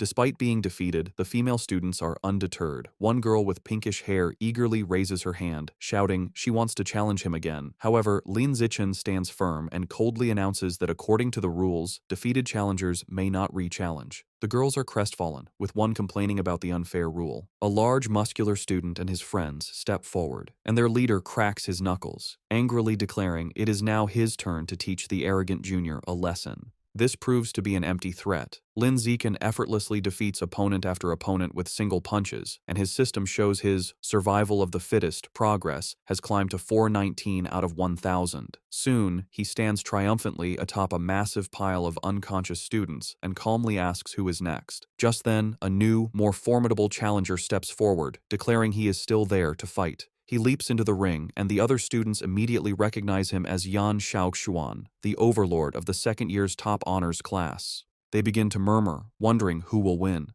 The consensus is that Yan Xiaoxuan has the advantage, recalling his legendary reputation for once defeating an entire class single-handedly, though he was eventually put in his place by a third-year instructor. Yan Xiaoxuan lands in the ring and addresses Lin Zixin, telling him he was once arrogant just like him, but was taught a valuable lesson. He explains that he learned there is always someone stronger. He then launches into a condescending monologue, offering to teach Lin Zixin a life lesson. Completely ignoring the speech, Lin Zixin turns to the teacher and simply asks if he can begin. The flustered teacher quickly declares the start of the match. Before Yan Xiaoxuan can finish his advice, Lin Zixin interrupts him with a single, devastating kick that sends him flying across the ring. As Yan Xiaoxuan crashes into the far wall, Lin Zixin casually puts a finger in his ear, remarking with relief that it is finally quiet.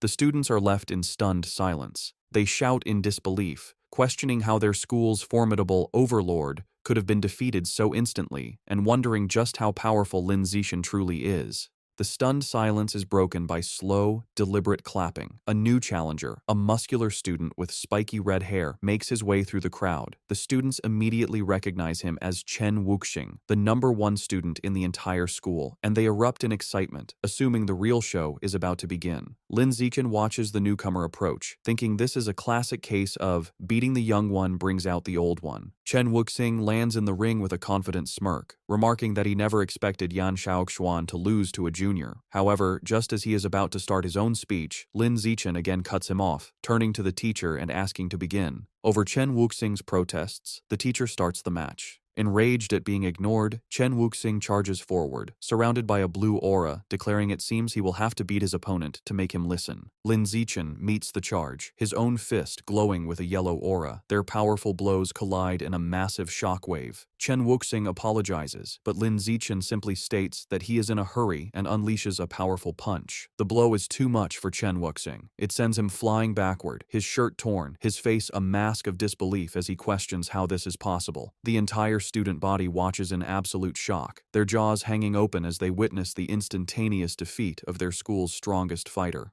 With the school's strongest fighters defeated, Lin Zixin turns to the still stunned crowd. He points to a random student and tells him to get in the ring to fight. The student points to himself in disbelief, and Lin Zixin confirms it, stating they haven't fought yet. The student nervously asks him to be gentle, but Lin Zixin smiles and reminds him that if he participates, he will get a lottery ticket. Motivated, the student rushes into the ring, and Lin Zixin promises to go easy. His promise is short-lived, as he immediately knocks the student out with a single punch. A system notification confirms that his achievement progress for survival of the fittest has increased by 1. Seeing this, the rest of the student body realizes there is no shame in losing to someone so overwhelmingly powerful, and they still have a chance to win the lottery prizes. Renewed enthusiasm sweeps through the crowd as they all surge forward, motivated by the prospect of winning a new smartphone. What follows is a systematic and effortless series of victories for Lin Zixin. He stands his ground, easily dispatching every student who challenges him, with his system's counter ticking up by 1 with each defeated opponent. After the final student is defeated, a large system notification appears, announcing that by eliminating 1,000 different competitors, he has successfully completed the achievement.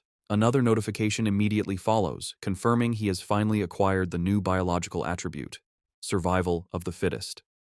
Lin Zichen clenches his fist, a look of pure triumph on his face, ecstatic that his long and arduous challenge has finally paid off. With his quest complete, a system notification details Lin Zichen's new reward. He has acquired the biological attribute, survival of the fittest, which increases the damage he inflicts on other living beings. He strokes his chin thoughtfully, concluding that while it is a simple and practical damage-boosting ability, he is slightly annoyed the system doesn't specify the exact value of the increase. His objective achieved, Lin Zichen leaps down from the ring and announces the challenge is over. The female students are disappointed, complaining it ended too quickly, and they wanted to watch him more. Wasting no time, Lin Zichen grabs Shen Qinghan's hand, leads her through the parting crowd, and they quickly leave the emptying gym. Later, a hearty laugh is heard from the principal's office.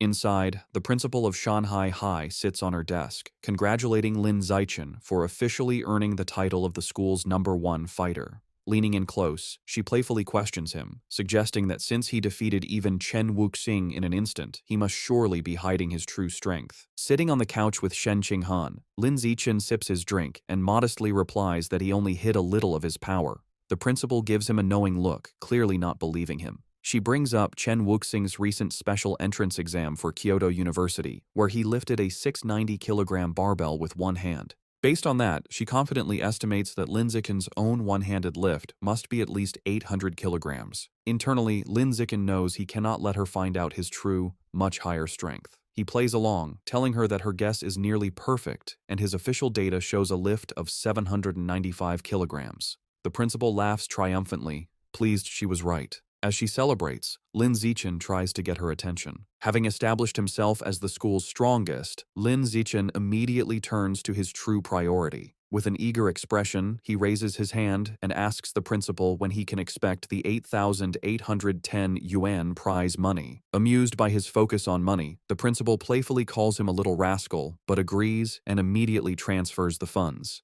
Just as the principal begins to discuss his new responsibilities, Lin Zichen interrupts, asking if there is anything else he can do for her. He then makes a special request. Since both he and Shen Qinghan enjoy swimming, he asks for use of the gym's swimming pool. He clarifies that he wants exclusive access, meaning the pool should be closed to everyone else whenever they use it. The principal smiles and readily agrees. Internally surprised at how easily she consented, Lin Zichen adds one more condition. He explains that he dislikes being watched in his swim trunks, so he will be covering the security cameras during their private sessions. This statement causes Shen Qinghan to blush furiously. The principal's mind immediately jumps to a suggestive conclusion, thinking about the implications of a boy and girl being alone in a pool with the cameras covered. Her imagination runs wild, picturing a romantic and steamy encounter between the two of them. Playing along with her own misunderstanding, the principal retrieves a key from her desk, telling Lin Zichen that she will, of course, satisfy all of his requests. She hands him the key, officially designating the pool as their exclusive, private swimming area.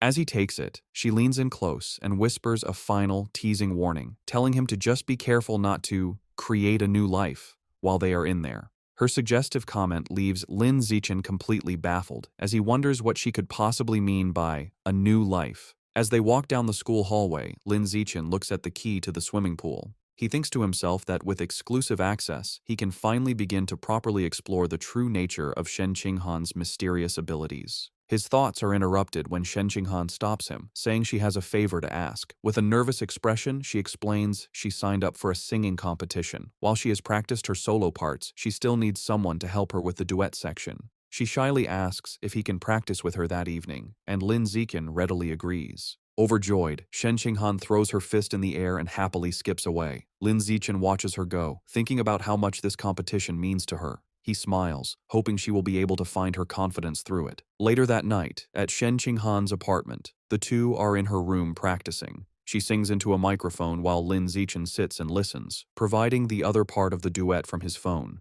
Meanwhile, in the living room, Shen Qinghan's parents, Shen Jianye and Xu Meng, are watching. Her father expresses concern, asking his wife if it is appropriate for them to be alone in a room together now that they are older. His wife quickly scolds him, retorting that they are childhood friends and questioning what right he has to object. She angrily tells him not to meddle, causing him to quickly back down. After overhearing her parents' conversation, Lin Zixin decides it's a good time to wrap up. He tells Shen Qinghan they've been at it for half an hour and it is time to focus on their studies. As he gets ready to leave, he reminds her about their plan for the next day, to go to the school's private pool so she can get more comfortable with her water abilities. He tells her not to forget her swimsuit and she happily agrees. They say their goodbyes, and Lin Zixin heads home. Once alone, Shen Qinghan's thoughts are consumed by the upcoming trip to the pool, and a deep blush spreads across her face. She nervously goes to her closet, wondering what swimsuit to wear. She lays out two options on her bed, a modest blue one-piece and a more revealing black bikini. She picks up the black bikini, her blush deepening as she worries it might be too revealing. Her imagination runs wild for a moment as she pictures a scene of her and Lin Zixin splashing each other playfully in the water. After a moment of hesitation, she makes up her mind, reasoning that since it will only be him at the pool, it should be fine. She resolutely shoves the bikini into her school bag. The next day after school, Lin Zixin and Shen Qinghan head to the empty gym swimming pool. Already changed into his swim trunks, Lin Zixin waits by the poolside, his impressive physique on display. He looks up at a security camera, remembering his promise to the principal and confidently thinking he will handle it. Just then, Shen Qinghan's voice calls his name. He turns to see her standing in the doorway, wearing the revealing black bikini. With a bright smile and a slight blush, she walks toward him, apologizing for making him wait. Outwardly, Lin Zixin appears calm, simply telling her to slow down and be careful. Internally, however, he is completely flustered, thinking how incredibly cute she looks. After regaining his composure, he tells her it is time to get in the water and begin their training, to which she happily agrees. The two enter the water and begin to swim gracefully. Underwater, Lin Zixin takes Shen Qinghan's hand, and they continue to swim together. Suddenly, her eyes widen in shock as she feels something strange. She quickly gets Lin Zixin's attention, looking startled. She frantically points towards the surface, indicating they need to go up immediately. Understanding, Lin Zixin grabs her and pulls her swiftly towards the air. They break the surface with a splash, and a concerned Lin Zixin holds her close, asking what happened. With a look of utter astonishment and excitement, Shen Qinghan exclaims that the water can pass directly through her body. To demonstrate, she holds out her hands just below the surface and tells him to watch. Just as she described, the water flows straight through her palms as if they were intangible before splashing back into the pool.